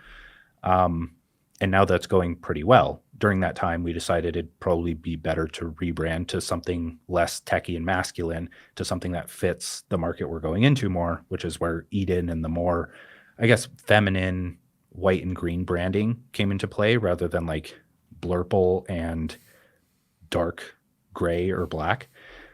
So I guess if we extracted from that what the greatest lesson is, it would be to be okay with starting over, knowing that you aren't losing too much, right? Because you keep the experience. So call it a pivot, call it starting over. The biggest thing there was not getting trapped in the sunk cost fallacy. Like we've spent 2 years building this. I've sunk millions of dollars into it. It's painful to be like, we're not doing this anymore. We are literally rebuilding it. It's going to take longer, but it's just the right thing to do. So that's the big thing is be okay with fucking up, starting over. Dude, we know about a pivot, brother. We got you. Yeah. Come on. We know about a pivot. I've pivoted so many times. I've fucking made a 360, dude. I'm just like, keep pivoting. Okay, so on the topic of pivoting and sunk cost fallacy, how do you know when it's time to pivot versus I just haven't put enough time and effort into this and I should keep going and see it through? It's when it's too painful not to pivot is when you just reach a point of knowing. And it's like you have to trust that gut feeling. You know it deep down, but your mind wants to tell you like, no, you should keep going. But then you don't think any further than that. Like if you really think further, like where is this going to be in 2 years? Am I okay with that? Where's the other one going to be in 2 years?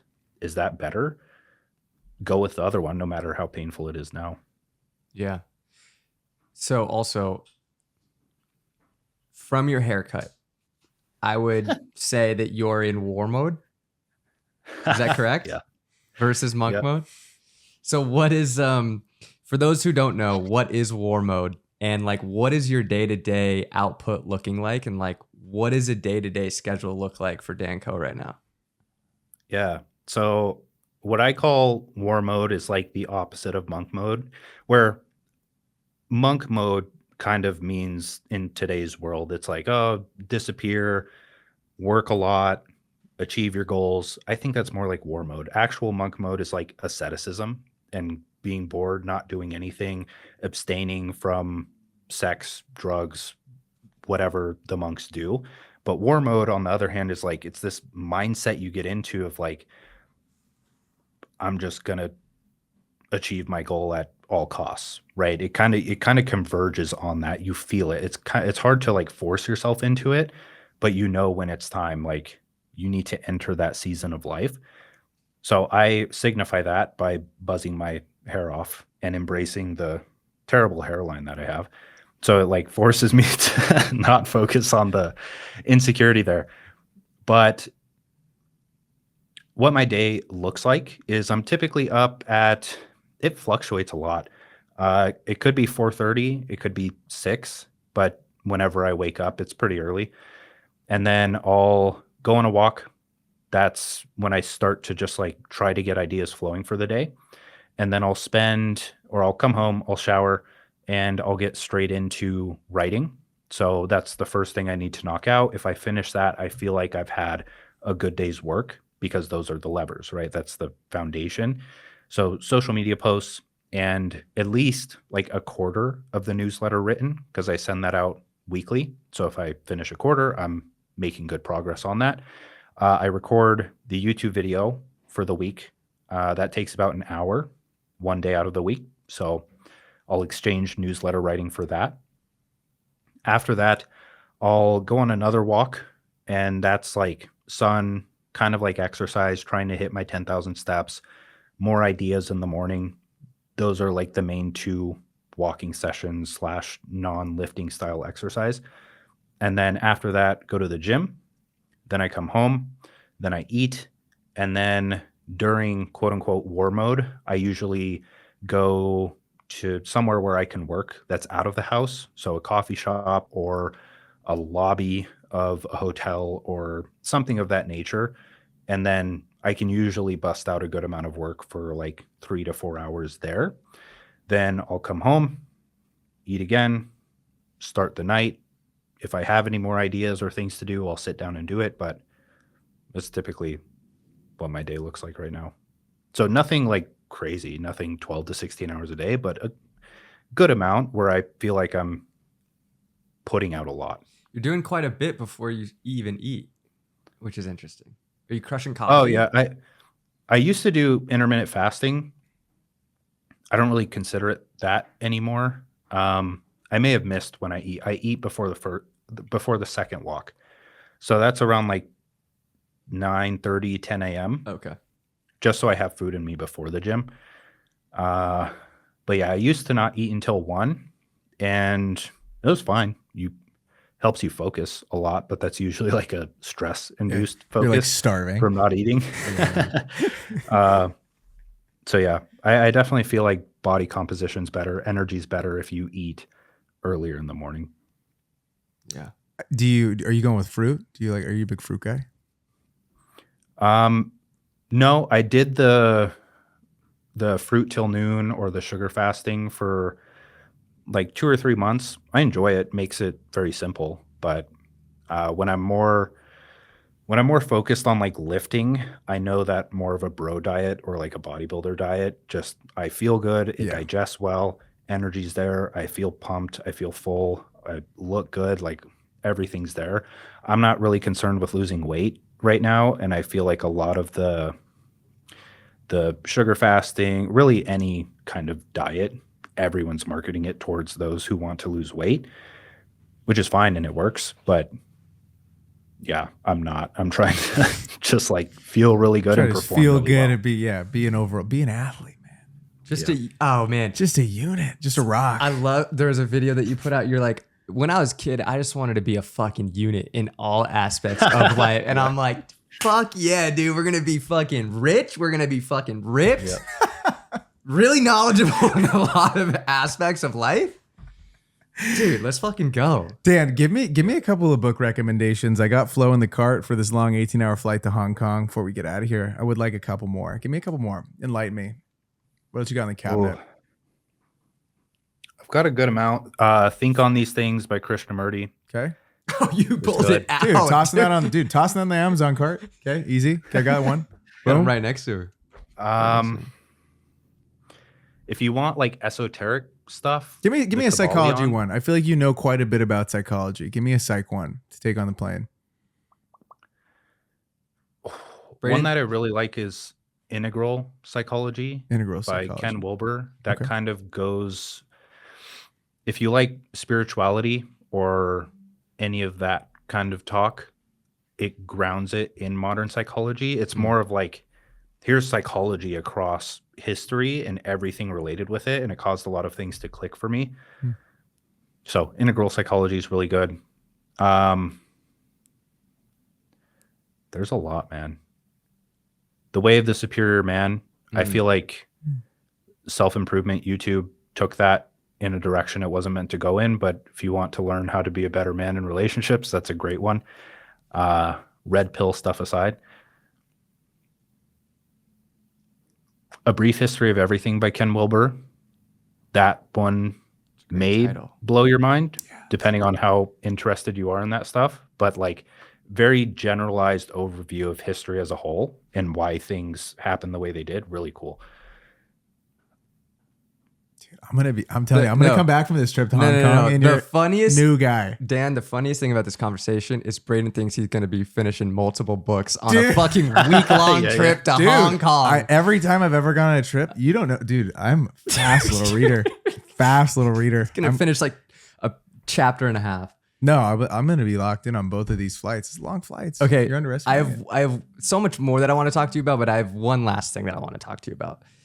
And it's getting clarity on your goals and clarity in life. And you like the way you think about that is you preach that like it's important to know what you want, but it's almost like more important to know what you don't like and what you don't want and how important it is for your goals to have gravity. And so I would love to leave the listeners with like you kind of expanding on that and like if they have goals or if they want to go out and achieve these, you know, grand goals that they have and accomplish things, like how do they go about that and why do their goals need to have gravity and like what does that exactly mean? Yeah. I'll start by making you think as your life and where you want to be as like a map in a video game. So if you've played World of Warcraft or any game, you know that where you are on the map, that's like the only thing that shows. It's like a bit bright there and you can see in the vicinity around you. But everywhere else is dark, right? You would call that the unknown. So where you are or where you've been is known. Everything else is unknown. Everyone's so focused on like, oh, what do I want? What do I want? When you don't know, right? It's in the unknown. There is no way of you knowing it until you discover it.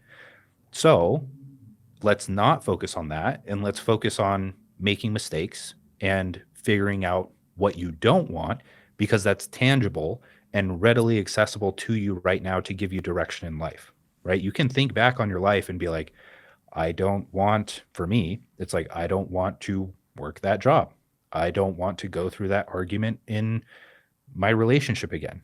I don't want to feel like I did when I was waking up and going to McDonald's and getting 2 sausage and egg McMuffins and a nice coffee and sitting down and watching The Office for 6 hours and then not doing anything with my time, right? I know what I don't want. I know how it makes me feel. Those are the data points from which I can then create an aim for my future, not necessarily where I want to be, but where I think I want to be. That gives me direction. I can start pursuing that thing. And along the way, I'm going to make the unknown known. I'm going to experience new things and I'm going to have more data points to refine my aim. So it's less about focusing on what you want. It's more on about moving in a direction that you think is good and being very conscious of the mistakes you make along the way so that you don't end up at the top of a mountain that you didn't mean to climb. So it's like this process of just trusting the process, so to say. Now, one thing you can do is once you have that aim, you have an idea of where you want to go, you have an idea of what you should do to get there, you do that by pursuing goals, right? If it helps in the context of a video game, these are quests. So if you think of it in that context, you know that a quest that is reserved for level 50, you can't even see it. Like you can't even comprehend that. If you were to start that quest, you would die fighting the first monster. You start at level 1, then level 2, then level 3, and the quest's available to you there. So if you know in the future or in the past, if you know that you don't want to be broke and everything that comes along with that, you know that you have to make money in some way. If you choose to start a business to do so, you're not going to go and try to start a unicorn software startup. You're going to start with the digital product because that's what you have the resources and access to do, because that's like a new quest that spawned on the map when the internet came up, and it's really cool. So you start that, and the way, when you say goals that have gravity, right? Everyone wants to start a business. Many people do, but they're kind of just doing it because they're conforming, because other people said they should, and they're following people on YouTube. And it's a smart thing to do. I think a lot of people should do it, or at least try it, because entrepreneurship is a vessel for personal growth to an extent. But the way you kind of, it's not discipline, but the way you kind of become obsessed with that goal is by, again, inverting it. So what happens if you don't achieve that goal? What's the anti-vision? What's the force that's pushing you toward that goal, right? It's not really about the goal pulling you towards it. It's about what are you being pushed away from so that you're encouraged to work on that goal. So you just have to really keep in mind and internalize until it becomes a part of you is, where do you not want to end up in life? What's going to happen if you keep doing the same thing you're doing today for the next 10 years, right? What aim are you working towards unconsciously? And if you want to go even deeper there, your aim is your frame. That's good. I need to write about that one. Your aim is your frame. It's already in my newsletter. Don't steal it. Don't steal it, brother. So what I mean by that is, if you've heard of Adlerian psychology, or even like cybernetics, psychocybernetics, the mind or the human is this goal-striving machine. That's what we do. We're like a heat-seeking missile where we're trying to aim for the heat, and the heat is our aim. So if your aim is to do what your parents or teachers or society said was the best thing to do, which is go to school, get a job, retire at 65, you're going to view life through that lens. And you make decisions based on the opportunities available to you. So you're not in control of your own mind or the direction of your own life unless you question that and attempt to reprogram it. So think of it like this: a person who wants to be a good student or has the goal of graduating school, and a person who wants to start a business, they read the same book. They're going to go through that book, and they're each going to pick up ideas that help them achieve their goals, right? Because back to the project discussion, that's the magnet for ideas. So that's it.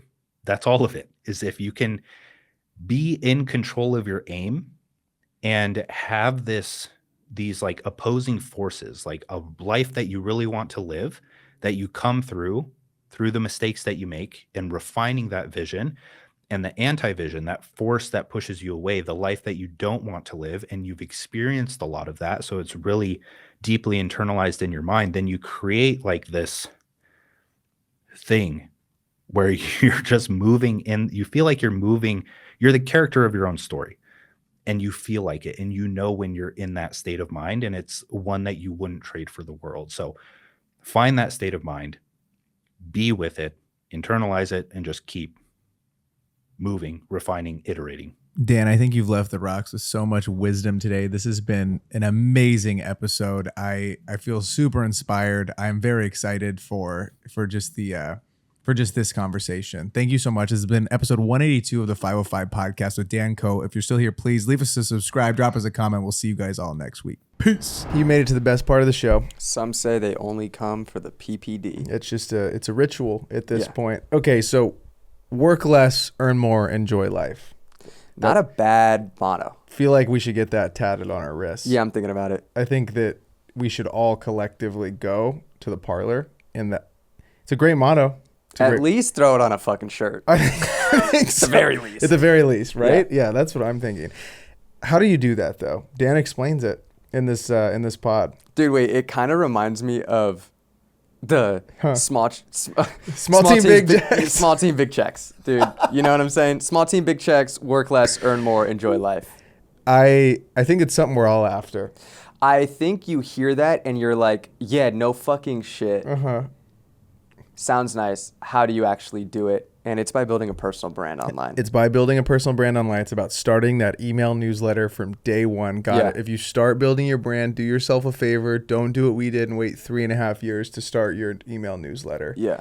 I think one of the biggest things that Dan talked about is he's like, it should only take you an hour. And if it's taking you longer than an hour, you're not actually working on or focusing on the things that are actually moving the needle. And I think a lot of us, we can get into this like fake productivity where it's like, let me pretend or let me act like I'm busier than I am and work. And you're not actually working on the things that are going to move the needle forward. And so, I mean, if Dan Koe's like, yo, all you need is an hour a day, I kind of take his word. I take it as scripture at this point. Stephen Bartlett had an amazing video that he put out, I think like yesterday, about a philosophy that Steve Jobs had where as creative people, we get distracted very easily. We probably have a bazillion ideas. If you looked at our notes, you'd be like, wow, these guys are just coming up with... And they're not doing any of them. Yeah, we're not doing any of those ideas. The problem, though, I think that a lot of creative people have is you go in like 64 different directions. You're like an octopus. You got like way too many arms going out, doing all these things. And we've talked about this, but the reality is the most important thing that we can do right this second is put out the show every week and get better guests every week. That's like our number one most important priority. And everything else that falls outside of that bucket is probably not the most important thing right now because guests are like the fire that keeps the show burning, you know? Yes. We don't have guests, we don't have a show, right?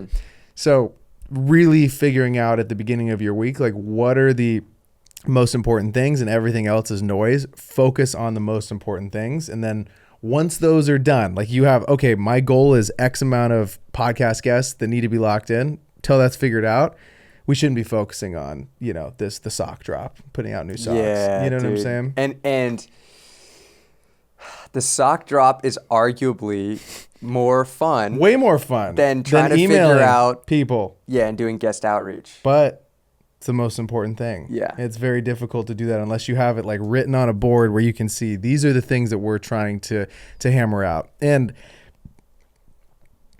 I also think like on that same topic, I think people can get really caught up in like gear and like how they're making their content and that was what the newsletter. Like. That was the newsletter today. I don't know if you read it yet. Oh no, I didn't. Yeah, that was the newsletter I put out today.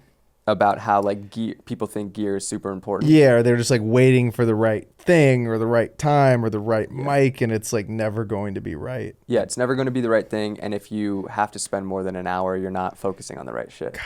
God, I love that. Yeah. I love that. Another thing that he said that I really enjoyed was when you post something, like the algorithm doesn't hate you, you're not shadow banned, your stuff probably sucks, but it's not hitting for a reason. And so reverse engineering why something isn't working, going to, okay, great. Let's categorize myself in said niche. Let's go to the top 10 best performing people in said niche and let's understand like what it is about their communication style. How long are their posts? What do they start with? Do they have an interesting visual hook? Is it something they say? Is it thought provoking? Does it have a question loop that I'm like rethinking in my head the entire time they have this 60-second video? those are the little things that are going to actually make your stuff way better, not bitching and moaning about why your post didn't hit X amount of views. I also think if something worked for you a year ago or 2 years ago, or maybe you got hot because of X thing, you have to continue to ideate and continue to like push yourself to get better, because what got you to one place is not going to get you to the next level. And so it can be easy to be like, this is working, I'm just going to stick with this, and like this is the end all be all. But like continuing to try to push yourself creatively and continuing to think of new ideas and like new content formats is super important, because just because it worked, 6 months ago or a year ago, especially with how fast social media is changing, it's not necessarily going to be the thing that is going to continue to work. Yeah, definitely. And I love this that Dan said about repetition. I think a lot of us think that we got to come up with something new every single time we post. And we chatted with Gary Vee about this. He's really saying, talk about constancy, brother's saying the same 5 things, but he repackages them in 1,000 different ways or 1,000 different stories from his lived experiences. It's not like you're just like, oh, I'm pulling this fake made up story out of my ass. It's like he's done said thing in business, he believes it, he tells it. And it like repeats the process over and over again until it's drilled into your head. Kindness, happiness, work really hard, whatever those things may be for some person. And Dan has like philosophies that when you say Dan Koe's name, they pop into your brain if you're a consumer of his stuff. I also think there's always going to be a new set of eyes and ears to consume your content. And I think that we can get caught up in, I've talked about this before, I've talked about this a ton.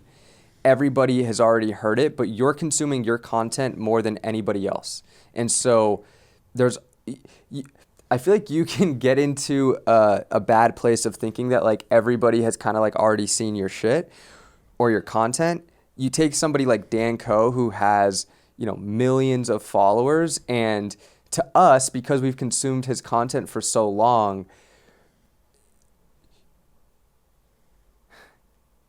what do I want to say? Like, for us who's consumed his content for so long, you can easily like look at his content and be like, he's kind of been talking about the same few things over and over, and I've heard him talk about this before. That's one. But because he's like repackaging it in a different way, you're like, fuck, I needed to hear that again.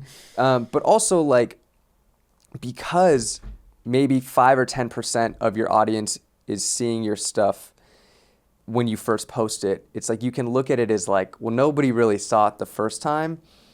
And the people with the most successful personal brands, they're just kind of saying the same stuff. They have a couple different ideologies that they really believe to be true, and they're just saying that over and over. They're constant with their message over a long period of time, and they're consistent with that.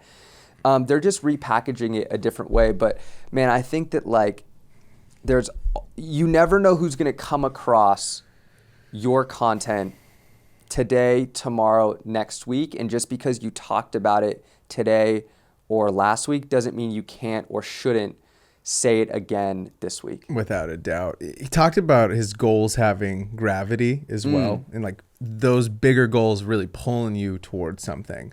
And so I think as this new year comes around and we all start writing our little goals down for 2026, to really think about what's going to like get you up in the morning, get you super fired up to push forward, not just having like an excessive amount of goals that are, we have 100 goals for this year, horrible way to do it. Like really think about, I believe it's SMART goals. It's like specific, measurable, actionable, don't remember the R, and time bound.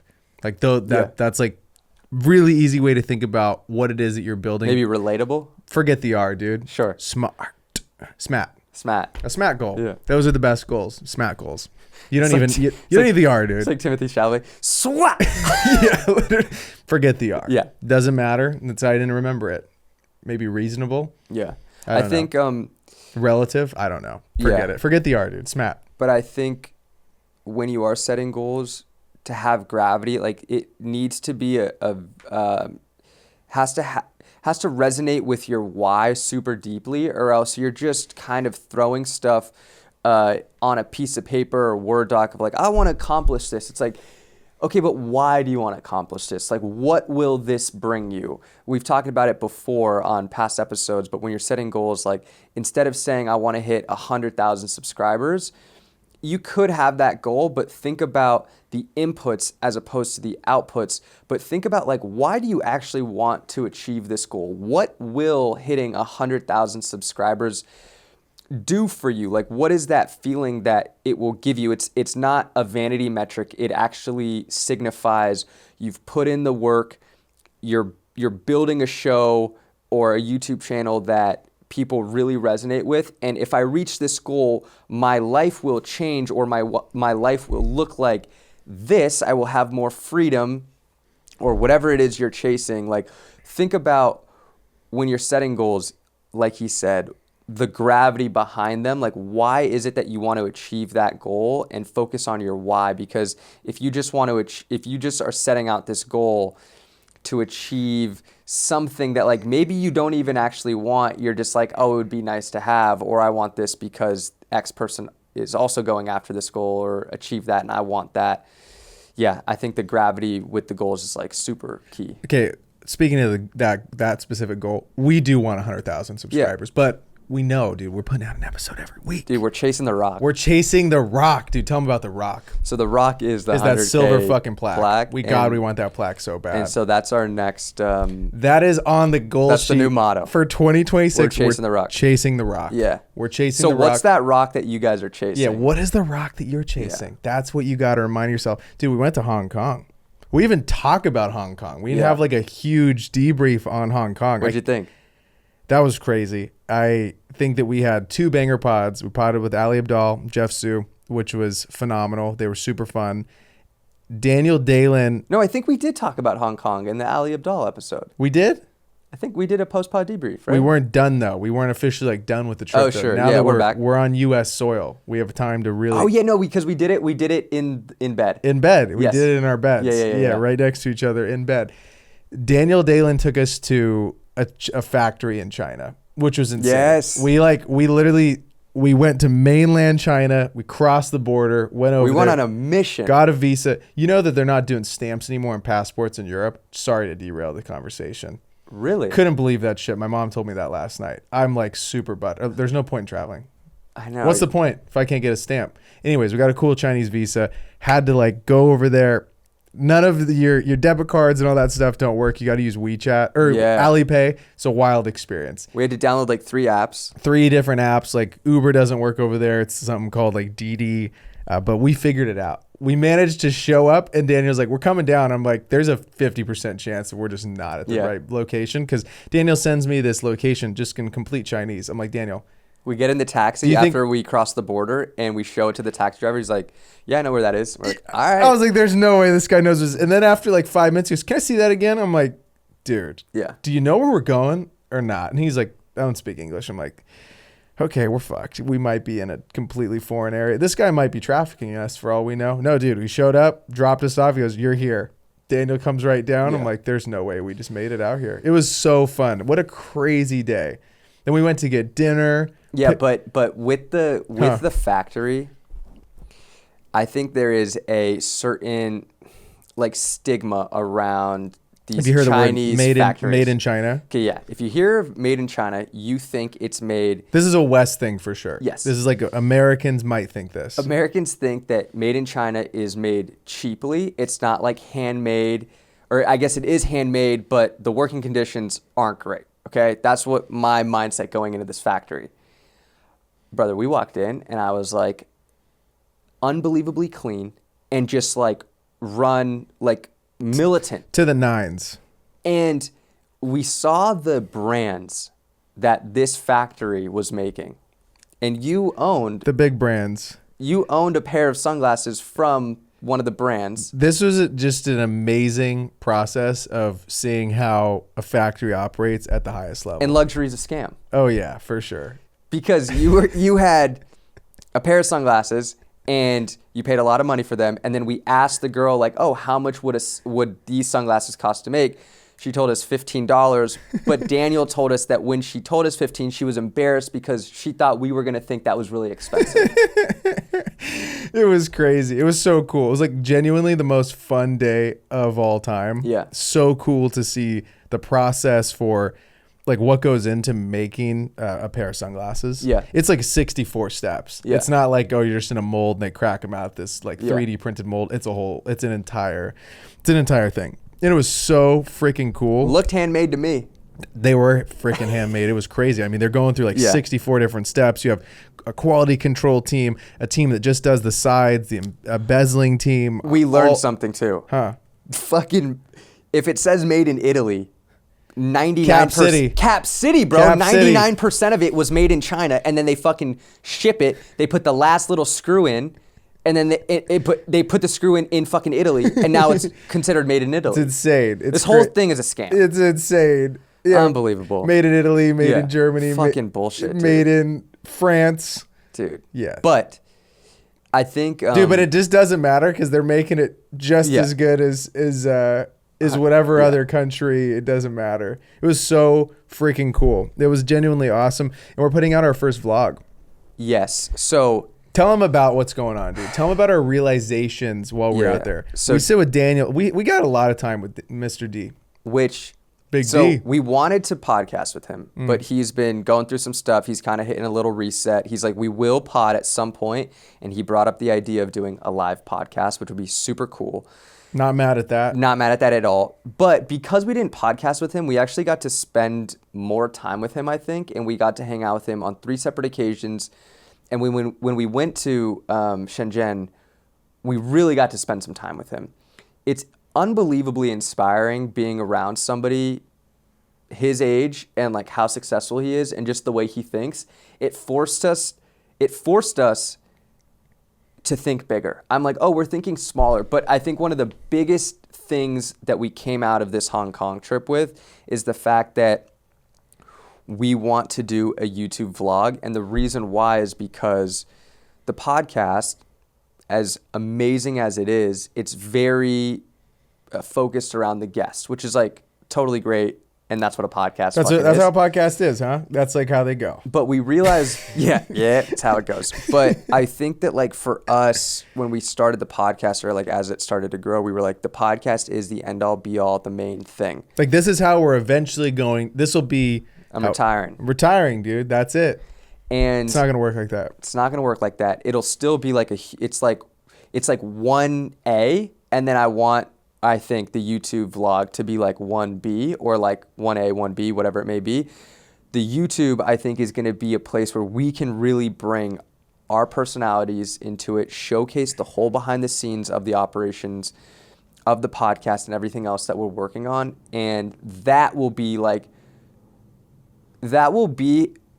how we build our personal brands, like much more than the podcast, because we were talking about, it feels like the podcast is almost rented eyeballs, rented attention. It is for sure. It's 100% rented attention because it's very. If you guys go to our views, if we get someone on that has 1 million+ subscribers, it dramatically affects how many views it gets. We could have, and let's just pretend this is all hypothetical.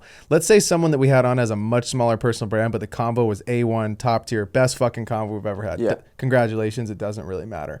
Until we get to a level of where we have, 250,000+ people on this channel listening, and we have really built up a ton of trust with a group that's like, hey, no matter what, we're coming because we know it's going to be awesome.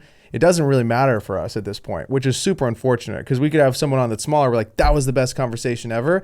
Doesn't matter if nobody watches it. It doesn't do anything. And we've also been doing some research and looking at people who are doing like the building in public and the YouTube stuff. And you don't need millions of views. No. You don't even need hundreds. Of course you would like that. Yeah. Everyone would love that. But just seeing the sentiment in some of these people's vlogs and videos, man, they're getting maybe like 5 to 10, maybe 20K. But that is like a die-hard group. Yeah, for sure. And I think that for what we want to do in building the different companies that we're building. I'm still doing Blue Stripe. That's super fun. I want to show more of that. I can't really show that here. I mean, where we, you know what I mean? Where would on we, the pod? Yeah, where would I show it? I can't. Yeah. I'm not like showing you guys a spot that we made, right? We got to shoot for Nike in like 2 weeks. That's going to be so sick.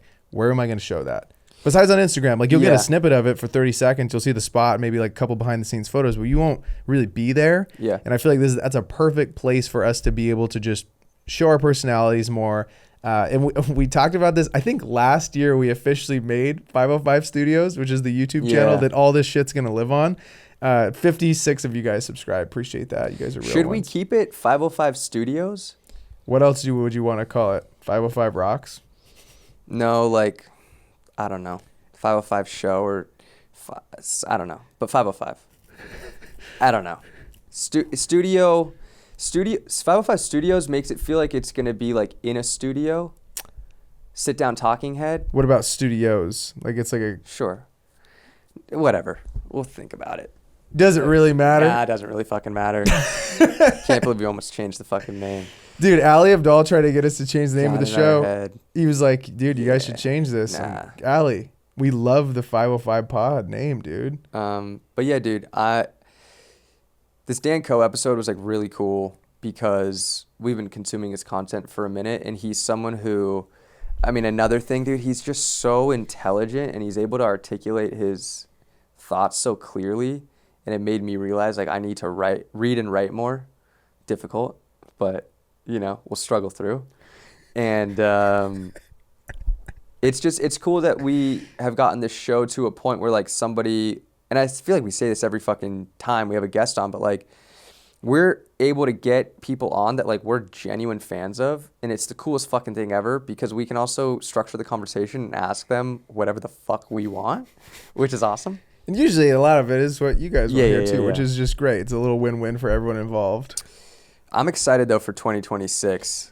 I feel like, dude, we're a little over 4 years into this thing, and it feels like that's what it took to build the base, and we've gotten so much clarity over the past couple of weeks of like where we want to take this thing and how we're gonna really level up. And so I think that if you guys have been longtime listeners, I think what we're going to do in 2026 is going to be super exciting. God, in-person events. You're on a rocket ship. We're going to get the rock. Ladies and gentlemen, this has been such a fun episode with Dan Koe. If you're still here, please hit the subscribe button, drop us a comment, leave us a like, subscribe to the fucking pod, please, and we'll see you guys all next week. Peace. Peace.